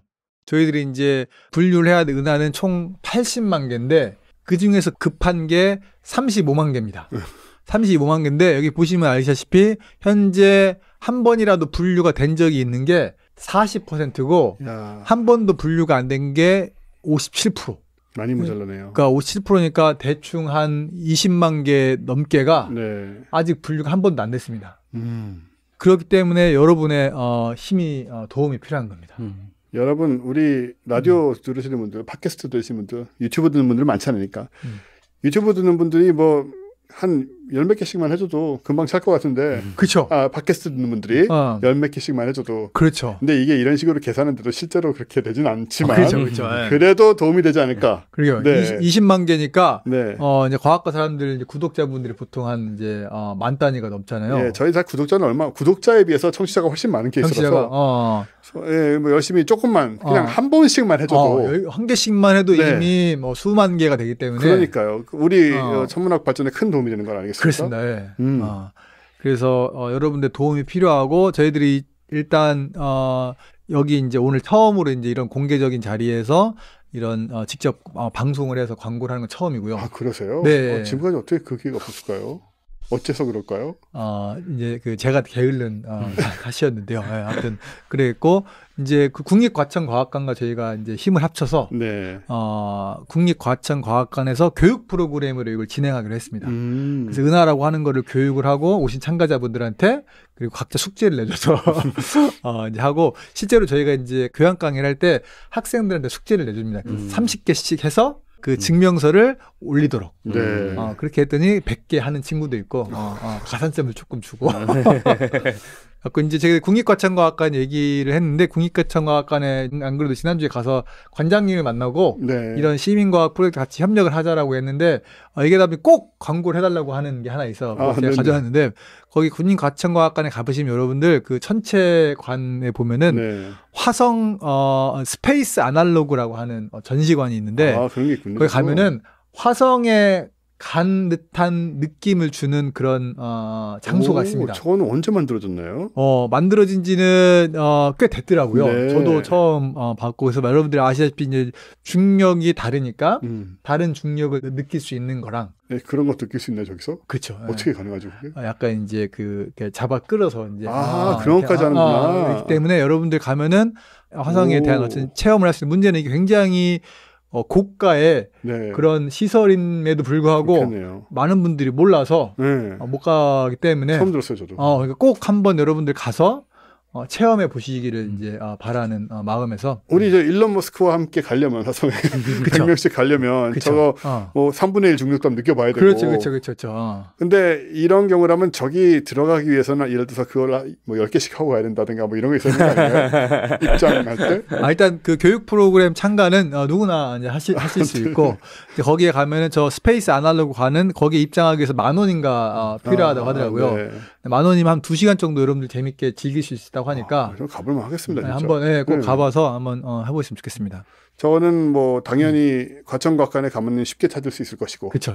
뭐 저도 궁금해지고 애들 같은 경우에는 저 우리 어릴 때 같은 생각해 보시면 저런 게 어디 있습니까? 우리 어릴 때는 어디 과학관이라는 것도 마땅치 않아서 어디 가면 그냥 가짜 그 양철로 만든 우주선 같은 거 대충 누가 봐도 허접한 거 그런 거나 있고 뭐 그게 다였잖아요. 근데 요즘 애들은 뭐 몸 끌어주기까지 해서 그 화성 중력도 경험할 수 있는 그런 것이 과천에만 가도 있다. 그렇죠.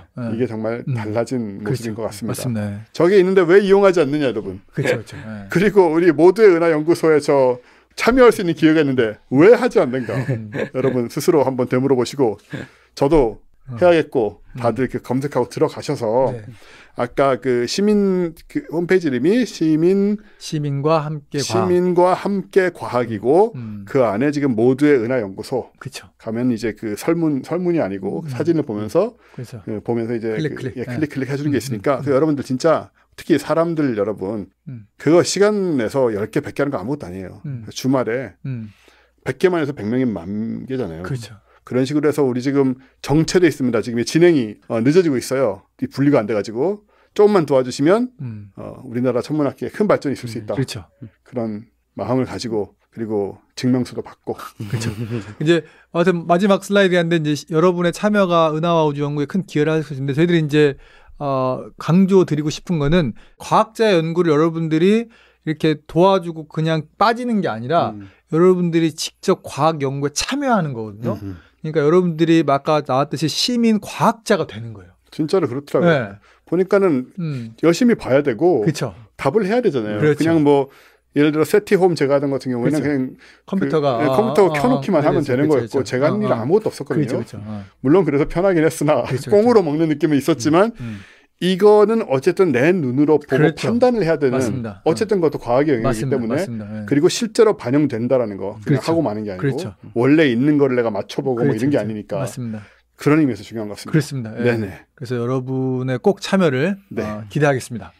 꼭 여러분 좀 이거 뭐 핸드폰 게임하고 이럴 때 진짜 잠깐만 시간을 내도 맞습니다. 뭐 10개, 20개, 100개 정도는 즐겁게 얼마든지 할 수 있다. 즐겁게. 즐겁게. 네. 예. 반드시 참여해 보시고 증명서. 증명서. 나름 보신 분들 계신지 모르겠지만 깔끔하고 뭐 저런 증명서 우리가 하나쯤 있으면 네. 또 얼마나 좋습니까? 네. 네. 저도 산티아고 순례길을 걸은 증명서 15년째 있는데 볼 때마다 뿌듯해요. 걸으면 다 주는 거지만. 자, 이렇게 황우성 교수님 또 시간을 내셔서 이 시민과학 중요성 언급을 해주셨고 우리 모두의 은하연구소에서 하는 활동 언급을 해주셨고 그리고 마지막으로 국립과천과학관의 화성 관련된 스페이스 아날로그 이것까지 부탁을 받고 오셔서 얘기를 해주셨고 네, 이 과천과학관 스페이스 아날로그 말씀해 주셨는데 이 시설뿐만 아니라 과천과학관 자체 전시 시설이 워낙 또 잘 돼 있고 재밌게 돼 있어서 맞습니다. 예, 비단 어린이들뿐만 아니라 제가 가서 관람을 해도 너무 재밌더라고요. 네. 그다음에 접근성도 너무나 좋고 해서 한번 시간 내서 가보시면은 재밌지 않을까 싶습니다. 제가 10여 년 전에 사실 과천과학관에 많이 관여를 해서 저희가 그 상설 전시는 안 만들었지만 축제 때 이럴 때 저희가 VR 석굴암도 만들었고요. 근데 그때가 지금처럼 VR이 흔할 때가 아니거든요. 서울대하고 같이 해가지고 그리고 저희가 그 벽들 그러니까는 전시벽들 이런 것도 제가 다 디자인해가지고 뭐 설계까지 제가 다 하고요. 그랬던 적이 있었습니다. 예, 그래서 그때는 상당히 참신한 저희가 시도를 했고 그래서 요즘은 굉장히 이런 것도 아주 세련되게 잘 이제 하시니까 자 이렇게 황우성 교수님이 또 부지런하셔가지고 보면 뭐 이것저것 열심히 하시고 항상 그러신 것 같습니다. 재미있는 의미 있는 이런 작업에 많이 참여 바라겠습니다. 자, 홍승수 박사님. 네. 거리 측정의 아마 마지막 편이 되고 레이저를 쏘는 은하 예고편이라는 것도 있군요. 예. 무슨 얘기인지 궁금한데 사실 우리 이번에 오로라 여행 가서 저 얘기가 살짝 나오지 않았습니까? 레이저 말씀이신가요? 예, 저런 얘기를 곧 하실 거라고. 맞습니다. 맞습니다. 그러니까 그 블랙홀에서 나오는 제트 뭐 이런 얘기 하시면서 아마 그런 것 같은데. 네, 맞습니다. 예, 오늘 그 얘기도 같이 좀 드리면서. 여러분은 모르실 테고 당연히 안 가셨으니까.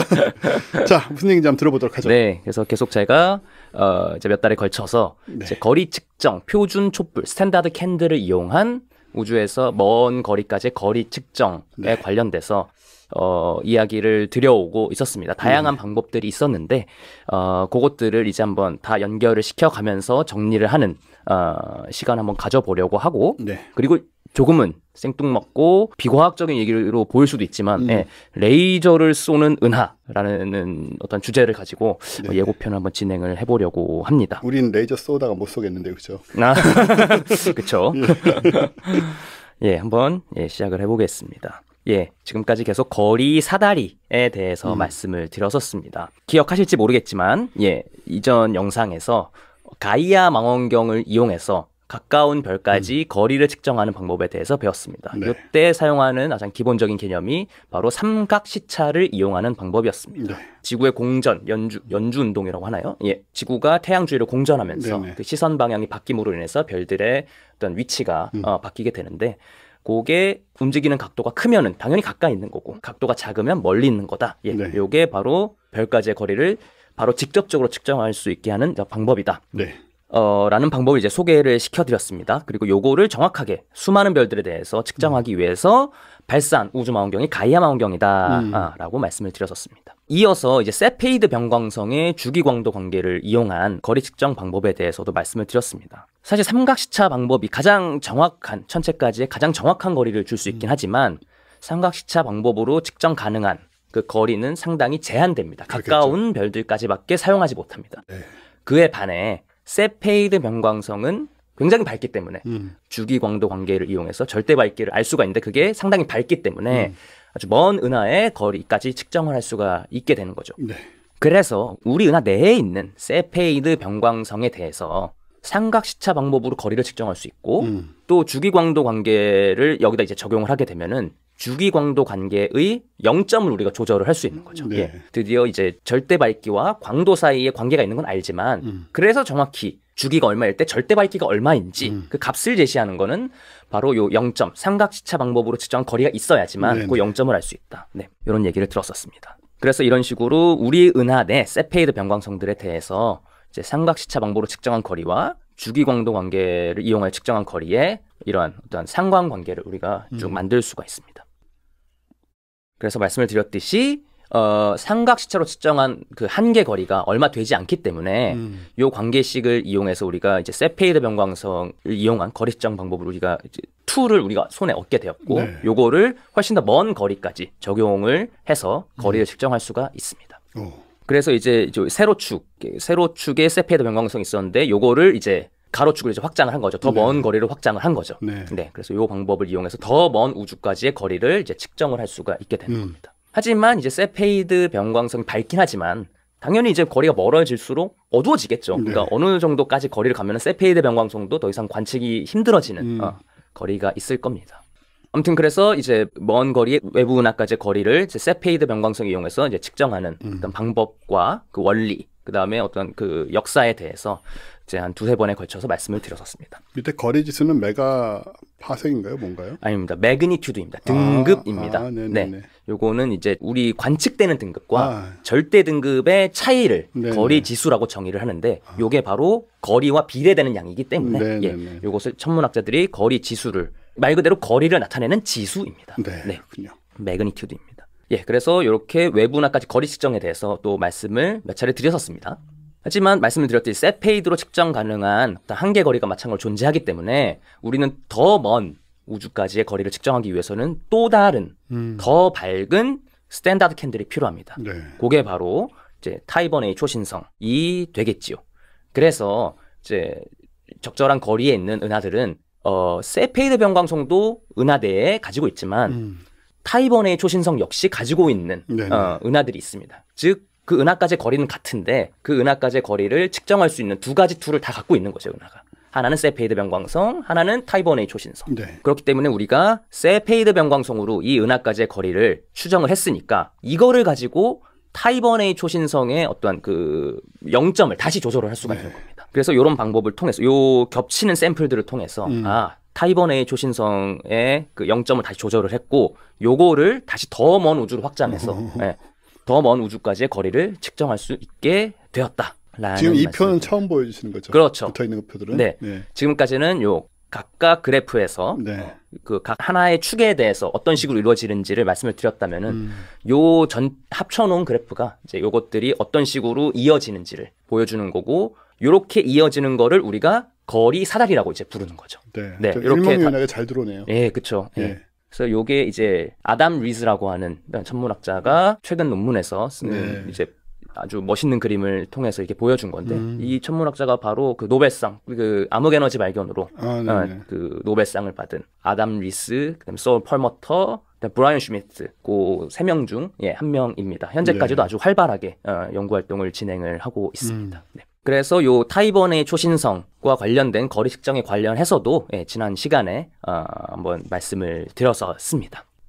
파토님께서 아까 좀 전에 질문해 주셨듯이 거리 지수가 이제 뭐냐, 요게 단위가 뭐냐 물어보셨는데, 아마 들으시는 분들도 요 거리 지수, 거리를 나타내는 지수이긴 하지만 요게 어느 정도 먼 거리를 나타내는지는 아마 감이 없으실 것 같아서 가져와 봤는데, 뭐 요게 이제 한 10몇 정도가 우리 은하의 이제 스케일인 거고, 초신성으로 측정 가능한 요 거리까지 오면 이제 40이 넘어가게 되는데, 요 거리가 우주 나이의 절반 정도 되는 거리까지 측정할 수 있는 아주 먼 어떤 스케일이다라는 점을 좀 말씀을 드립니다. 메가파섹 따위보다 훨씬 크네요. 메가파섹 뭐 1000메가파섹, 수천 메가파섹 아닐 겁니다. 그러니까 뭐 은하가 뭐 1000몇 개, 뭐 그 정도 스케일로 이해를 해주시면 될 것 같습니다.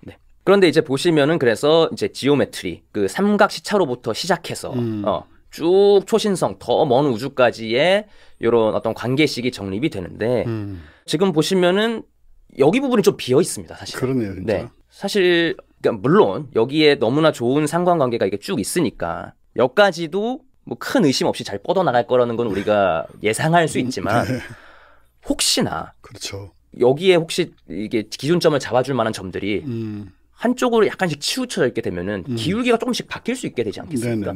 근데 기울기가 조금 바뀌어도 먼 거리로 가게 되면은 그렇죠. 그 차이가 엄청나게 커지게 됩니다. 네. 네. 그러니까 여기서는 기울기가 뭐 조금 바뀌지만 뒤에 가서는 뭐 은하까지의 거리가 막 2배씩 왔다 갔다 하고, 예. 그러면 우주의 크기가 2배씩, 우주의 나이가 2배씩 왔다 갔다 하는, 예.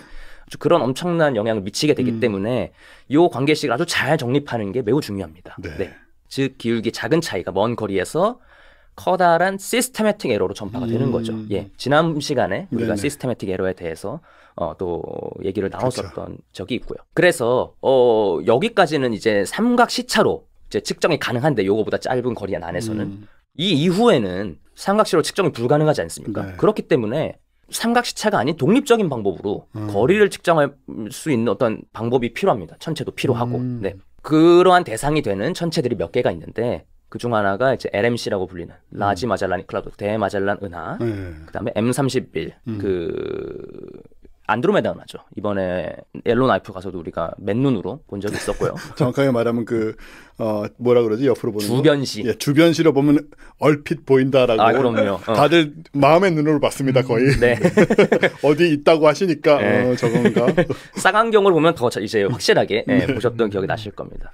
그 다음에 가장 끝에 위치하고 있는 은하가 바로 이제 NGC 4258이라는 이름이 붙은 은하인데, 요게 이제 가장 어떻게 보면은 요 관계식을 잘 잡아줄 수 있는 핵심이 되는 은하라고 할 수 있겠습니다. 아니 저런 것들을 제대로 찾지 못하면은 그냥 저기는 기울기가 같을 거라는 추정을 넘어갈 수밖에 없는 그쵸. 거니까 그게 맞다는 보장은 없는 것이고 결국은 뭔가를 저렇게 찾아내야만 하는 상황인데 저것들이 그 역할을 한다는 거죠. 맞습니다. 요 은하들까지의 거리를 삼각시차가 아닌 독립적인 방법으로 측정할 수 있기 때문에 얘네들의 독립적으로 측정된 거리값을 이용해서 세페이드 변광성의 주기광도 관계를 캘리브레이션을 할 수가 있는 거죠. 그렇기 때문에 이 은하가 굉장히 중요한 역할을 합니다. NGC 4258 뭐 그냥 아주 랜덤한 뭐 그냥 이름의 은하고 그냥 뭐 아무 은하 중 하나인 것 같지만 굉장히 중요한 의미를 가지는 은하이고요. 요게 바로 오늘 얘기하고자 하는 중심에서 레이저를 내뿜는 은하라고 말씀을 드릴 수 있겠습니다. 요 은하에 대해서 이제 얘기할 때 키워드를 먼저 좀 말씀을 드리면 은하 중심에 블랙홀이 있고요. 블랙홀 주변을 도는 이제 물이 있습니다. 저 얘기도 나왔었죠. 살짝. 그리고 여기에서 레이저가 발사가 되고 특히 레이저 중에서 전파에서 나오는 이제 레이저를 이제 마이크로웨이브자를 써서 이제 메이저라고 특별한 용어를 써서 부릅니다. 요거를 관측하는데 VLBI라는 기술을 써서 전파 망원경, 마치 그 EHT 그 블랙홀 사건의 지평선을 관측한 그 망원경 있지 않습니까? 그거와 같은 기술을 써서 아주 높은 고해상도로 이런 메이저들을 관측을 하게 되는 어떤 기술이 있고요. 요것들을 통해서 요 메이저 어떤 지점들이 케플러 모션을 하는 그런 운동을 관측을 우리가 직접 할 수가 있고 그거를 통해서 기하학적 거리를 측정할 수 있다. 요게 전체적인 흐름인데 요건 이제 전반적인 내용을 크게 이제 말씀을 드린 거고 자세한 내용은 이어서 계속 말씀을 드리겠습니다. 저기 데스스타에서 나오는 저 레이저하고는 완전 다른 건가요? 그냥 그 레이저가 방출된다는 점에서는 똑같은데 이런 식으로 방출되지는 않겠죠. 그냥 상상을 해보시라고 그림을 가져왔는데 레이저가 이런 식으로 방출되지는 않지만 레이저가 나오는 건 사실이다. 사실이긴 하군요. 네, 그렇습니다. 그래서 일단은 레이저가 뭔지에 대해서부터 말씀을 드리겠습니다. 레이저 저희가 그냥 일상 용어로 많이 쓰죠. 하지만 이 레이저가 무슨 뜻인지를 이름이 무슨 뜻인지를 생각해 본 적은 그리 많지 않을 겁니다. 저거는 직접 발사하시다가 제지됐던 그 상황 사진인가요? 맞습니다. 물론 이거는 뭐 우리나라에서 그러니까 친구들과 또 별 관측 여행을 떠났을 때 찍은 사진인데 굉장히 멋있지 않나요? 정말 본인 사진이세요? 제가 친구를 찍어준. 그렇죠. 요 레이저는 제 거고. 그렇죠, 멋있죠. 그래서 요게 지금 현재 그 친구의 카톡 푸사 사진이어서 그렇군요. 가져와 봤습니다.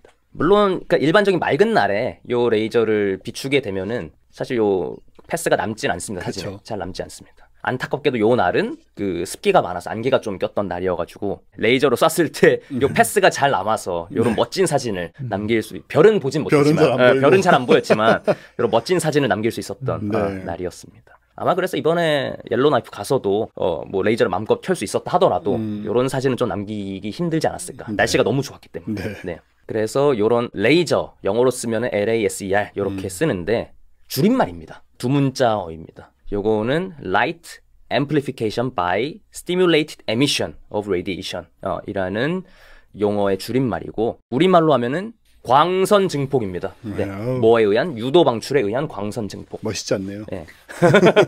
광선 증폭이라고 하면 뭔가 멋있지 않습니까? 너무 그 너디한 과학 용어 같아서 레이저의 그 포스가 없잖아요. 아, 그렇군요. 저는 뭐 광선 증폭 막 이래서 뭔가 SF에 나올 것 같은 용어의 그 느낌을 받았는데 그냥 다른 걸 것 같아요. 저거 레이저랑은. 아. 그래서 이 레이저가 유도 방출에 의한 광선 증폭이라는 뜻을 가진 줄임말입니다. 특히 요 light amplification, 그러니까 광선 증폭이죠. 여기에서 light가 요 광선의 파장이 마이크로웨이브 전파인 경우에는 특별히 우리가 마이크로웨이브 앰플리피케이션이라고 해서 메이저라는 용어를 따로 해서 이제 부릅니다. 그럼 저건 가시광 영역이 아니니까 눈에 안 보이겠네요. 네, 그렇습니다. 전파로 관측을 해야 되는 그러니까 우리가 아는 레이저처럼 저렇게 보이는 그런 레이저는 아니다. 요거를 레이저라고 하고 전파 영역에서 같은 원리로 나오는 거를 메이저라고 한다. 네. 그래서 NGC 4258은 중심에서 메이저가 관측되는 가장 대표적인 은하입니다. 근데 심지어 이 메이저가 너무나 강력하게 관측이 돼서 메가 메이저라는 표현을 씁니다. 예, 그냥 메이저가 아니고 메가 메이저라는 표현을 씁니다. 저 아까 데스스타 레이저는 비교도 못할 것 같은데. 그럴 수 있을 것 같습니다. 저거를 맞는 그 상대 존재가 있다면 정말 살아남지 못할 것 같은데. 얼마나 강력하면 메가라는 표현이 그러니까 게다가 저 은하 한가운데서 나오는 그 출력을 상상을 해보면 뭐 데스스타 따위는 아무것도 아니네요. 요 메가 메이저가 나오는 기작이 바로 물에서 나옵니다. 그러니까 저는 좀 신기하네요. 네, 그래서 워터 메가 메이저라고 합니다.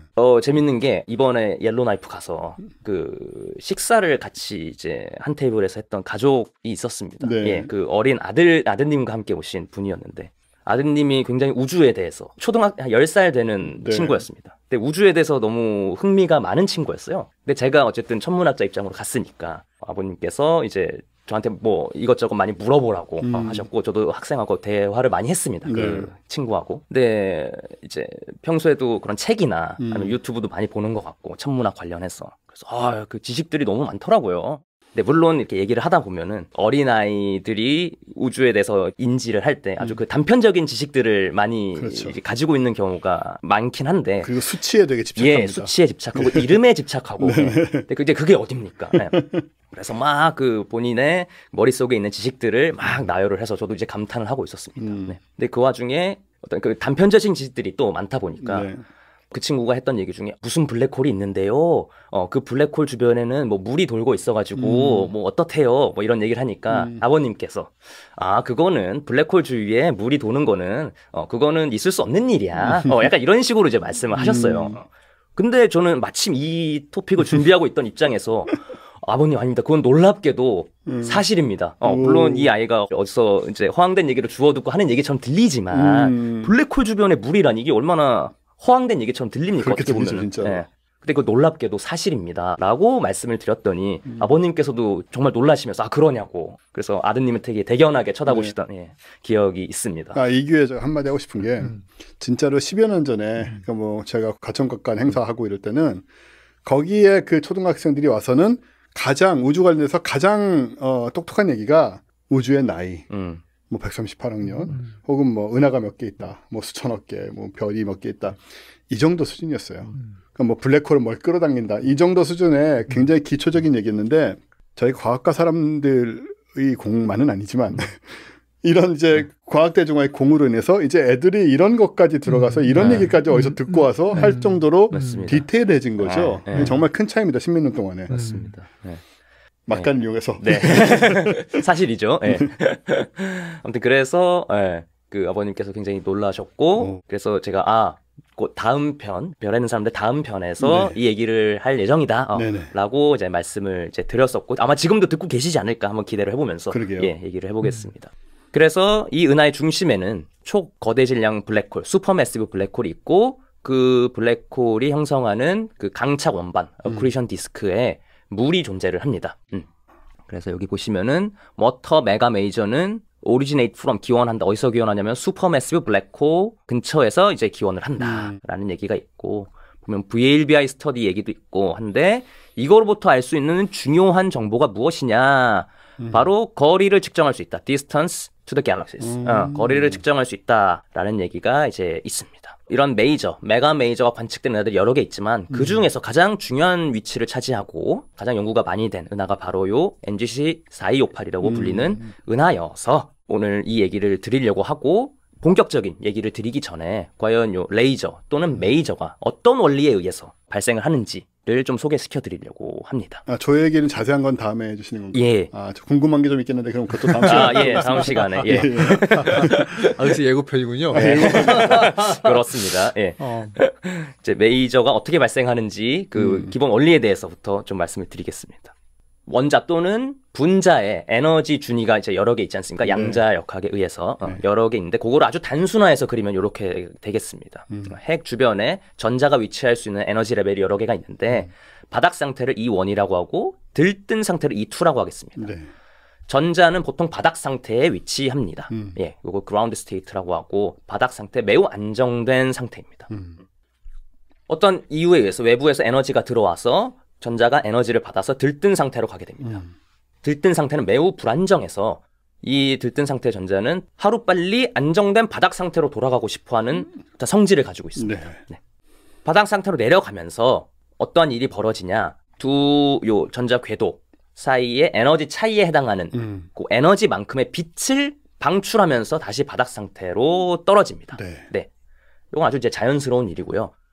요것을 이제 떨어지면서 요 에너지 차이에 해당하는 빛을 방출하지 않습니까? 요 방출 과정을 자연 방출 또는 자발적 방출이라고 합니다. spontaneous emission 이런 표현을 씁니다. 그냥 너무나 자연스럽게 그냥 나오는 빛이라는 뜻입니다. 요게 바로 만약에 고에너지 태양풍 입자에 의해서 공기 입자들이 바닥 상태에 있다가 들뜬 상태가 됩니다. 그리고 시간이 지나면 자발적으로 바닥 상태로 떨어지면서 빛을 내겠죠. 네. 이게 바로 우리가 오로라로, 우리가 아주 잘 보고 온 오로라로 관측이 되는 겁니다. 이렇게 쓰이는군요. 예. 그래서 뭐 산소 분자, 질소 분자, 뭐 여러 분자들에서 다양한 에너지 준위에서 이제 천이가 일어나면서 예, 이제 나오는데 요 빛이 나올 때 그 각 그 입자마다 빛이 나오는 방향이나 또는 타이밍, 정확히 말하면 위상이 되겠지만 예, 요런 것들이 다 제각각입니다. 예. 그렇기 때문에 우리가 모든 위치에서 뭐 우리가 어디에 옐로나이프 시내 어디에 있든 또는 헌팅 스팟 어디에 있든 우리가 다 골고루 오로라 빛을 우리가 볼 수 있는 거 아니겠습니까? 만약에 나오는 빛이 방향이 다 일정하다. 그러면 정말 한 포인트에 있는 사람만 빛을 받을 수 있을 겁니다. 딴 데 있는 사람들은 오로라 빛을 보지 못하고. 네. 예. 뭐 너무나 당연한 얘기처럼 뭐 보이시겠지만 빛이 나오는 방향, 타이밍이 모두 제각각이다. 예. 저 사진 직접 찍으신 거예요? 예, 이거 제 사진이어서. 그러니까 우리가 이런 걸 쓸 수가 있게 됐죠. 이제 옛날 같으면 다 유튜브나 어디서 가져와야 되는 건데. 그럼요. 예. 예, 그래서 드리고 싶었던 말씀은 요 자발적 방출에 의해서 나오는 빛들은 요 여러 입자에서 나오는 요 자발적 방출에 의한 빛들은 빛이 나오는 방향, 파장, 위상들이 모두 제각각이다. 네. 결이 맞지 않았다. 영어로는 incoherent하다라는 표현을 씁니다. 조금 다른 상황을 생각해 보겠습니다. 디폴트 값은 전자가 바닥 상태에 있는 경우입니다. 그게 디폴트입니다. 하지만 어떠한 이유에서인지 몰라도 전자가 들뜬 상태에 계속 머물러 있다고 우리가 한번 생각해 볼 수 있을 겁니다. 이게 들뜬 상태에 계속 있는다고 생각을 해봅시다. 이때 요 에너지 차이에 해당하는 만큼의 에너지를 가진 빛이 요 입자에 이제 입사가 된다면 어떤 일이 벌어질까요? 혹시 뭐 이게 드는 어떤 필링이 좀 있으십니까? 오늘 질문을 많이 하시네요. 보통 제가 모르는 것도 이제 질문을 안 받고 넘어가면서 막 뭉뚱그리는 경우가 있는데 뭔가 일이 일어날 것 같긴 한데요. 네, 일이 일어날 것 같죠. 네네. 뭐 그냥 아무 일도 없이 지나간다. 빛이 그냥 지나간다. 라고 하면은 질문조차 안 드렸겠죠. 네. 재밌는 사실은 요 에너지 차이에 해당하는 에너지를 가진 빛이 들어오게 되면은 들떠있던 전자를 자극을 합니다. 아하. 자극을 하면서 떨어뜨립니다. 그러면서 요 에너지에 해당하는 빛을 같이 내보냅니다. 그러니까 하나의 빛이 들어왔으면은 얘가 떨어지면서 두 개의 빛으로 나오는 거죠. 그렇군요. 증폭이 되는 거죠. 네. 네. 요게 이제 입사된 빛이 들떠있는 전자를 자극해서 이제 뭔가 빛이 새로 방출되었다. 그리고 들어온 빛에 의해서 뭔가 새로운 빛이 유도되어서 방출되었다라는 어떤 물리적인 어떤 개념에서 유도 방출 또는 자극된 방출이라는 표현을 씁니다. stimulated emission이라는 표현을 씁니다. 이거는 얘가 그냥 들뜬 상태에 있다가 스스로 떨어지면서 나오는 빛하고는 다른 기작에 의해서 만들어진 그렇네요. 빛인 거죠. 예. 네. 여기서 한 가지 중요한 사실은 요렇게 자극된 방출, 유도된 방출은 기존에 입사했던 빛과 방향도 같고 방출되는 방향이 같고 파장도 같고 위상도 같습니다. 정확히 같은 빛이 방출이 됩니다. 요것을 이제 코히어런트한 빛이 방출이 된다. 결이 맞는 빛이 방출이 된다. 라고 합니다. 요건 이제 원자 하나에 대해서 입자 하나가 이제 대해서 말씀을 드린 건데 요런 입자가 여러 개가 있다. 라고 하면 어떤 상황이 벌어질까요? 점점 강력한 빛이 그쵸. 같은 방향으로 증폭이 계속 되겠죠. 계속 되겠네요. 네. 모두 다 이제 들떠 있다고 생각을 했었을 때 여기서 하나가 들어와서 두 개가 나왔어요. 그럼 각각이 또 다른 입자로 들어가면 두 개가 나오고 각각이 또 들어가면은 계속 뭔가 그 결맞은 빛을 계속 만들어낼 거 아닙니까? 그렇네요. 이게 바로 레이저입니다. 마치 저 사진 같은 느낌이네요, 진짜. 예, 정확히 이러한 원리에서. 네, 네, 정확히 이러한 원리에서 그러니까 빛이 직진성을 가지게 되는 거고요. 네. 에너지도 높게 되는 것이고 출력이 이제 높게 되는 것이고 네. 그다음에 파장이 같으니까 단색 빛을 가지게 되는 네. 것입니다. 네. 다만 저 경우에는 저 빛이 모이는 지점에 뭐 네. 반사경이나 뭐가 하나 있어야 되겠죠?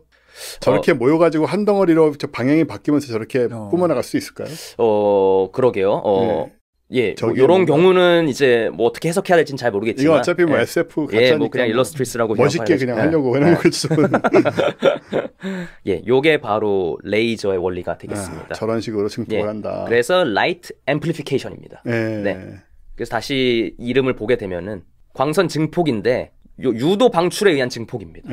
유도 방출. 예, 그래서 요 이름 자체가 유도 방출에 의한 광선 증폭이라는 뜻을 가지고 있습니다. 그러니까 특정 물질 저 상태에 지금 들떠 있는 상태에 네. 있는 물질에다가 이제 빛의 어떤 그 자극된 씨앗을 던져주면 맞습니다. 씨앗을 넣어주면 걔가 이제 버벅버벅 커지면서 강하고 밝고 많은 에너지를 가진 빛으로 이제 결맞은 빛으로 나온다. 결맞은 빛으로 마치 이제 핵폭탄의 원리와도 비슷하지 않을까? 그러게요. 핵폭탄도 그 우라늄 핵이 이제 분열을 하게 되는데 중성자가 하나 들어감으로써 그렇죠. 연쇄 반응이 일어나지 않습니까? 중성자가 계속 나오면서 그런 거가 비슷하게 증폭이 되는 과정이다라고 말씀을 드릴 수 있겠습니다. 네, 그래서 요게 이제 일반적인 빛들은 위와 같이 인코히어런트합니다. 결이 맞지 않습니다. 파장도 다양하고 그 다음에 요 위상도 다양합니다. 하지만 레이저와 같이 유도 방출에 의해서 발생한 빛들은 파장도 같고 방향도 같고 위상도 같습니다. 네, 코히어런트하다. 요거를 이제 그림으로 이제 보여드렸습니다. 중요한 사실은 유도 방출을 만들기 위해서는 들뜬 상태 입자수가 많아야 합니다. 그렇겠네요. 아까는 그냥 어떠한 이유에서 들뜬 상태에 머물러 있다라는 표현을 이제 드렸었는데 가정을 한 거죠. 네, 가정을 했던 거죠. 네. 근데 이제 가정을 넘어서 실제로 구현하기 위해서는 실제로 들뜬 상태 입자수가 많아야 합니다. 네. 여러 개의 입자가 있을 때 모든 입자들의 여러 입자들에서 이제 전자들이 다 들떠 있어야 합니다. 하지만 그 자연이라는 거는 그 바닥 상태를 좋아하는 게 자연의 속성입니다. 네. 그래서 일반적인 열적 평형 상태에서는 들뜬 상태의 입자수가 극히 적습니다. 네. 대부분은 다 바닥 상태에 있고요. 들뜬 상태의 입자수는 온도에 비례해서 그 점유하는 비율이 정해집니다. 온도가 높으면은 들뜬 상태에 있는 그 입자수가 좀 더 많고 온도가 낮으면은 거의 다 바닥 상태에 있고 그 이제 바닥 상태와 들뜬 상태를 점유하고 있는 입자수의 비율이 어떻게 되는지를 수학적으로 정리한 것이 바로 볼츠만 분포라는 요 식입니다. 1번 상태를 점유하고 있는 입자수와 2번 상태를 점유하고 있는 입자수는 두 에너지의 차이와 그 다음에 온도에 의해서 결정된다. 익스포넨셜 함수에 따라서 이런 뜻입니다. 그래서 에너지 준위가 클수록 그러니까 바닥 상태에 비해서 더 높은 곳에 있어. 그러면 올라가기 힘들겠죠. 들뜨기 힘들겠죠. 그러니까 이제 입자수가 적어지는 겁니다. 반대로 높은 에너지의 준위에 있는 입자수를 늘리려면은 온도를 키우면 됩니다. 온도를 높이면은 에너지가 높을 테니까 들뜨기 쉽겠죠. 그런데 보시면은 온도를 아무리 높여도 바닥 상태는 하나도 없고 다 들뜬 상태만 있을 수가 없습니다. 온도가 무한대가 되면은 우변이 1이 되지 않겠습니까? 2의 영승은 1이니까. 그러면은 N1과 N2가 같다는 얘기인데 바닥 상태와 들뜬 상태에 있는 입자의 개수가 같다 정도까지만 되지 그게 역전이 되진 않습니다. 들뜬 상태가 더 많아질 수는 없어요. 일반적인 열적 평형 상태에서는. 이게 이제 자연의 이제 섭리인 거죠. 그래서 온도가 무한대가 되어도 들뜬 상태 입자수는 바닥 상태 입자수보다 많을 수 없다. 우리가 유도 방출을 만들기 위해서는 대부분의 입자가 들떠 있어야 되는데 그러니까요. 온도만 컨트롤해서는 들뜬 상태를 많이 만들 수가 없는 거죠. 마치 우리가 마트 주차장에 가면은 보통 이제 1층에 가까이 달라고 1층은 꽉 차 있는데 어떤 그 높은 층은 주차를 잘 안 하지 않습니까? 네. 대부분 다 1층, 2층에 다 차려고 그렇죠. 하고 높은 층은 잘 안 가지 않습니까? 예. 뭐 그런 것처럼 굳이 비유를 들자면 그리고 1층, 2층이 비어 있는데 높은 층이 꽉 찬 경우는 거의 없죠. 거의 없고요. 이론적으로는 가능할지 몰라도 현실에서는 아무도 그렇게 하지 않으니까. 네. 야, 근데 온도로 되지 않는다. 그럼 뭘로 해야 되냐 이 문제네요.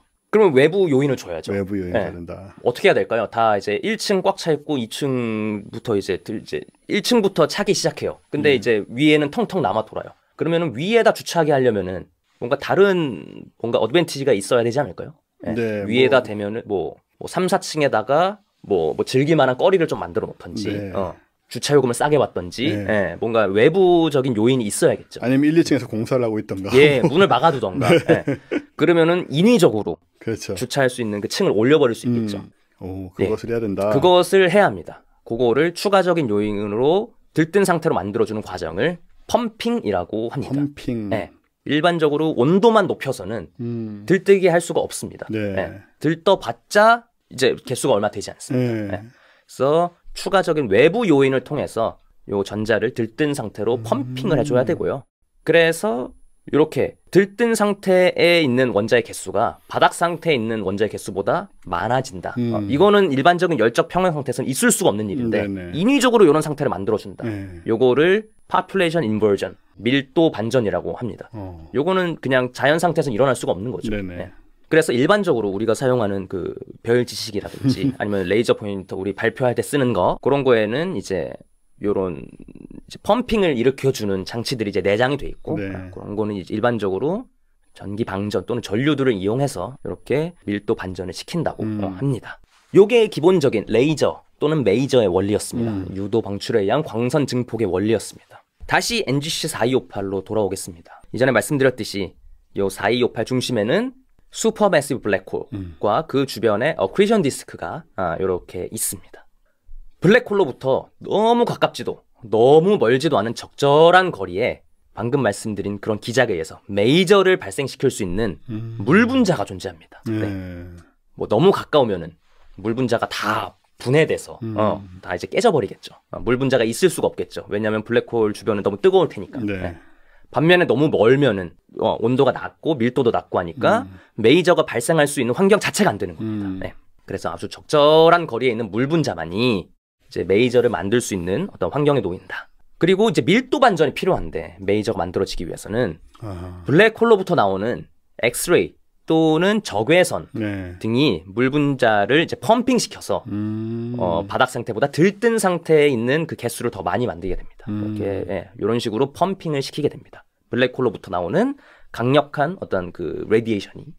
한 가지 더, 때마침 이 은하는 지구에서 페이스온, 그러니까 그 위에서 내려다보는 게 아니라 옆에서 보게끔 관측이 됩니다. 그래서 이게 보이겠군요. 나가는 게. 옆에서 보면. 오히려 반대입니다. 그러니까 그래요? 얘가 레이저를 쏘는 게 우리한테 들어오는 거죠. 눈에다 대고 레이저를 쏘는 거죠.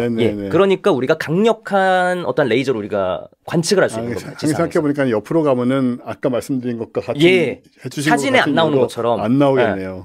만약에 우리가 레이저를 카메라 렌즈에 대고 쓰면은 렌즈가 다 이제 타버리겠죠. 약간 뭐 그런 것처럼 그런 것처럼 우리 지구에서 그런 식으로 이제 관측이 되는 겁니다. 요 엣지온으로 관측되는 게 무슨 의미를 가지냐? 요 은하 원반을 다 뚫고 지나와야 되지 않겠습니까? 그러면서 그 아까 말씀드린 그 증폭이 계속 일어나는 겁니다. 그러면서 계속 커지는 거예요. 만약에 저 Z처럼 은하 원반의 수직인 방향으로 나가게 된다. 그러면 아주 짧은 영역만 통과하기 때문에 증폭이 안 일어나는 거죠. 그렇겠네요.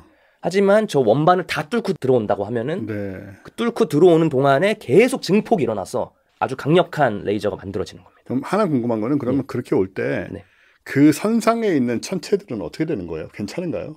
특히 지금은 이제 워터 메이저이기 때문에 네. 요거 그 메이저라고 하지 않았습니까? 네. 그 마이크로웨이브 전파 영역에서 네네. 발생하는 메이저입니다. 그러니까 전파 자체가 에너지가 워낙 크고 파장도 길고 하기 때문에 네. 뭐 그거를 뭐 직접 맞는다고 해서 뭐 엄청난 뭐가 일어나거나 하지 그렇겠군요. 않고 다 그거를 이제 뚫고 올 수 있는 파장이 길기 때문에 네네. 그래서 결국 이제 지구까지 도착하게 되는. 네. 이렇게 넘어오겠네요. 이렇게. 그럼요. 예. 네. 오, 다행이다. 네. 혹시 저기 사람들이 다치면 안 되니까 이미 뭐 다치는 수준이면 이미 다 죽었겠지만 어쨌든. 예, 그래서 요 엣지온으로 관측돼서 증폭 통로가 매우 길어졌다. 오. 그래서 매우 강한 워터 메이저가 발생했다. 야. 메가 메이저죠. 예. 예.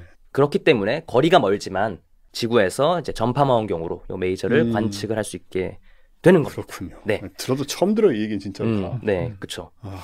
뭐 어떻게 보면 진짜 뭐 레이저가 나오는 은하라고 하면은 말도 안 되는 얘기라고 생각하실 수도 있는데 그것도 물로 인해서. 예, 물로 인해서 블랙홀에서 물이 레이저를 발사해 그 공상과학 영화 같은 얘기라고 생각하실 수 있는데 이제 실제로 우주에서 벌어지고 있는 일인 거고요. 그게 네. 좀 가짜 과학 같잖아요. 네, 뭔가 그러니까요. 그 집에서 왜 내가 물로 레이저를 만들었다 이런 주장하는 이상한 과학자들 발명가들 있잖아요. 네. 그런 데서 나올 것 같은 얘기라서 그쵸. 그 아버님도 네. 그런 건 없어라고 예. 자신 있게 말씀하신 네. 건데 네. 있다라는 거. 맞습니다. 네. 그래서 요게 지금까지 말씀을 드린 게 이제 레이저 또는 메이저가 발생되는 원리였고 요게 이제 은하에서도 발생을 한다. 오. 라는 말씀을 드렸고요. 그래서 요 메가 메이저가 은하까지의 거리 측정과 무슨 관계가 도대체 있느냐.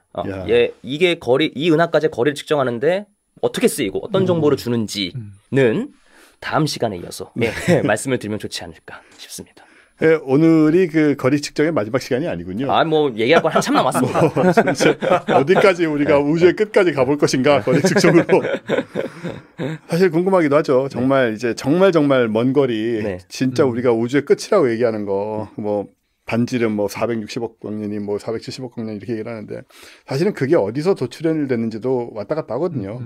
저걸 뭐 다 관측을 하고 있는 것인지 아니면 이론적인 틀인 것인지.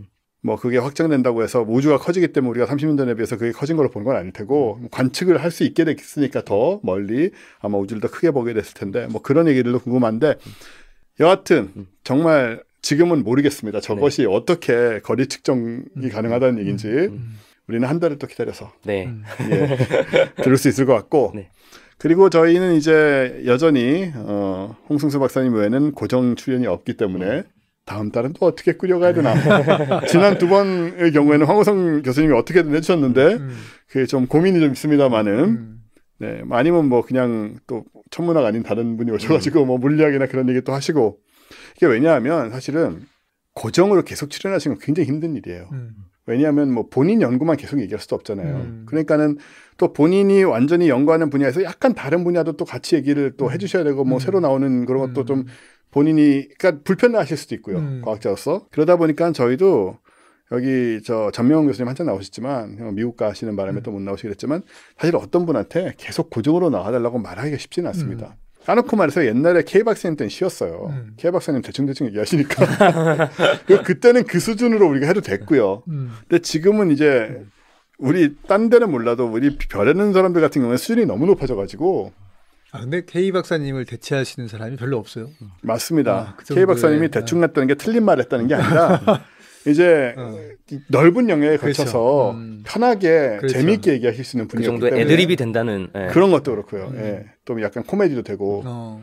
근데 지금은 우리가 또 너무 깊이 많이 들어와 버렸고 근데 이번에 오로라 가서 그 얘기를 하신 분 있었어요. 너무 어려워졌다 별하는 사람들이. 사실은 그런 건 있거든요.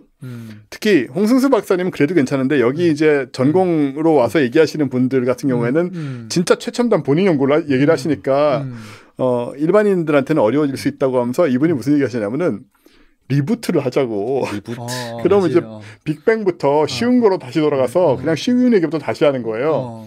하지만 이제 새로 나온 개념들을 좀 더 붙여서 하지만 쉽게 뭐 이런 얘기를 하시길래 글쎄요 그게 가능할까 잘 모르겠습니다. 근데 지금같이 고정이 계속 한 자리가 비어 있으면 정말 그렇게라도 해야 되지 않나라는 생각도 좀 있는데 그리고 확실히 너무 난해해진 건 있고요. 우리 입장에서는 몰라도 이제 듣는 분들 특히 맞습니다. 요즘 들어와서 듣는 분들한테는 계속 따라오셨으면 모르지만 아이고 저게 뭔가 싶으실 수가 있고 그만큼 수준은 높습니다만은 고민을 하고 있습니다라는 거를 전해드리고 여러분 이게 왜 이런 얘기 드리냐면은 다음 달에 천문학 고정으로 다른 분이 혹은 뭐 임시로라도 천문학 아닌 분이 나오실 수 있다는 점을 다시 한번 미리 경고드리기 위해서 그렇게 말씀을 드리는 거고 그리고 어쨌든 지난 2달은 황호성 교수님 덕에 아주 재미있는 얘기 또 오늘도 이렇게 중요한 얘기 우리가 참여할 수 있는 부분이 돼서 아주 좋았고요. 저야말로 오히려 이렇게 기회를 주셔서 그러니까 이제 같이 할 수 있는 걸 얘기할 수 있는 기회를 주셔서 너무 감사드립니다. 아닙니다. 그리고 나중에 혹시 시간 있으실 때 한 번씩이라도 출연하셔서 네, 또 새로운 연구나 뭐 지난번 연구 같은 경우도 뭐 새로 어떤 뭐 노벨상을 받게 됐다거나 뭐 이런 얘기 생기면 노벨상 받을 때쯤 한번 또 네네 노벨상 유명해지셨다고 저희 안 나오고 그러시면 그리고 홍승수 박사님은 힘드시겠지만 좀 계속 수고해 주시고 열심히 주제를 한번 찾아보겠습니다. 네네 네 별에는 사람들 이제 여기서 마치는 걸로 하고요. 다음 주에는 이제 최 팀장이 진행하는 격동 500년 돌아오는 걸로 하겠습니다. 두 분 수고 많이 하셨습니다. 네, 감사합니다. 감사합니다. 과학하고 앉아있네.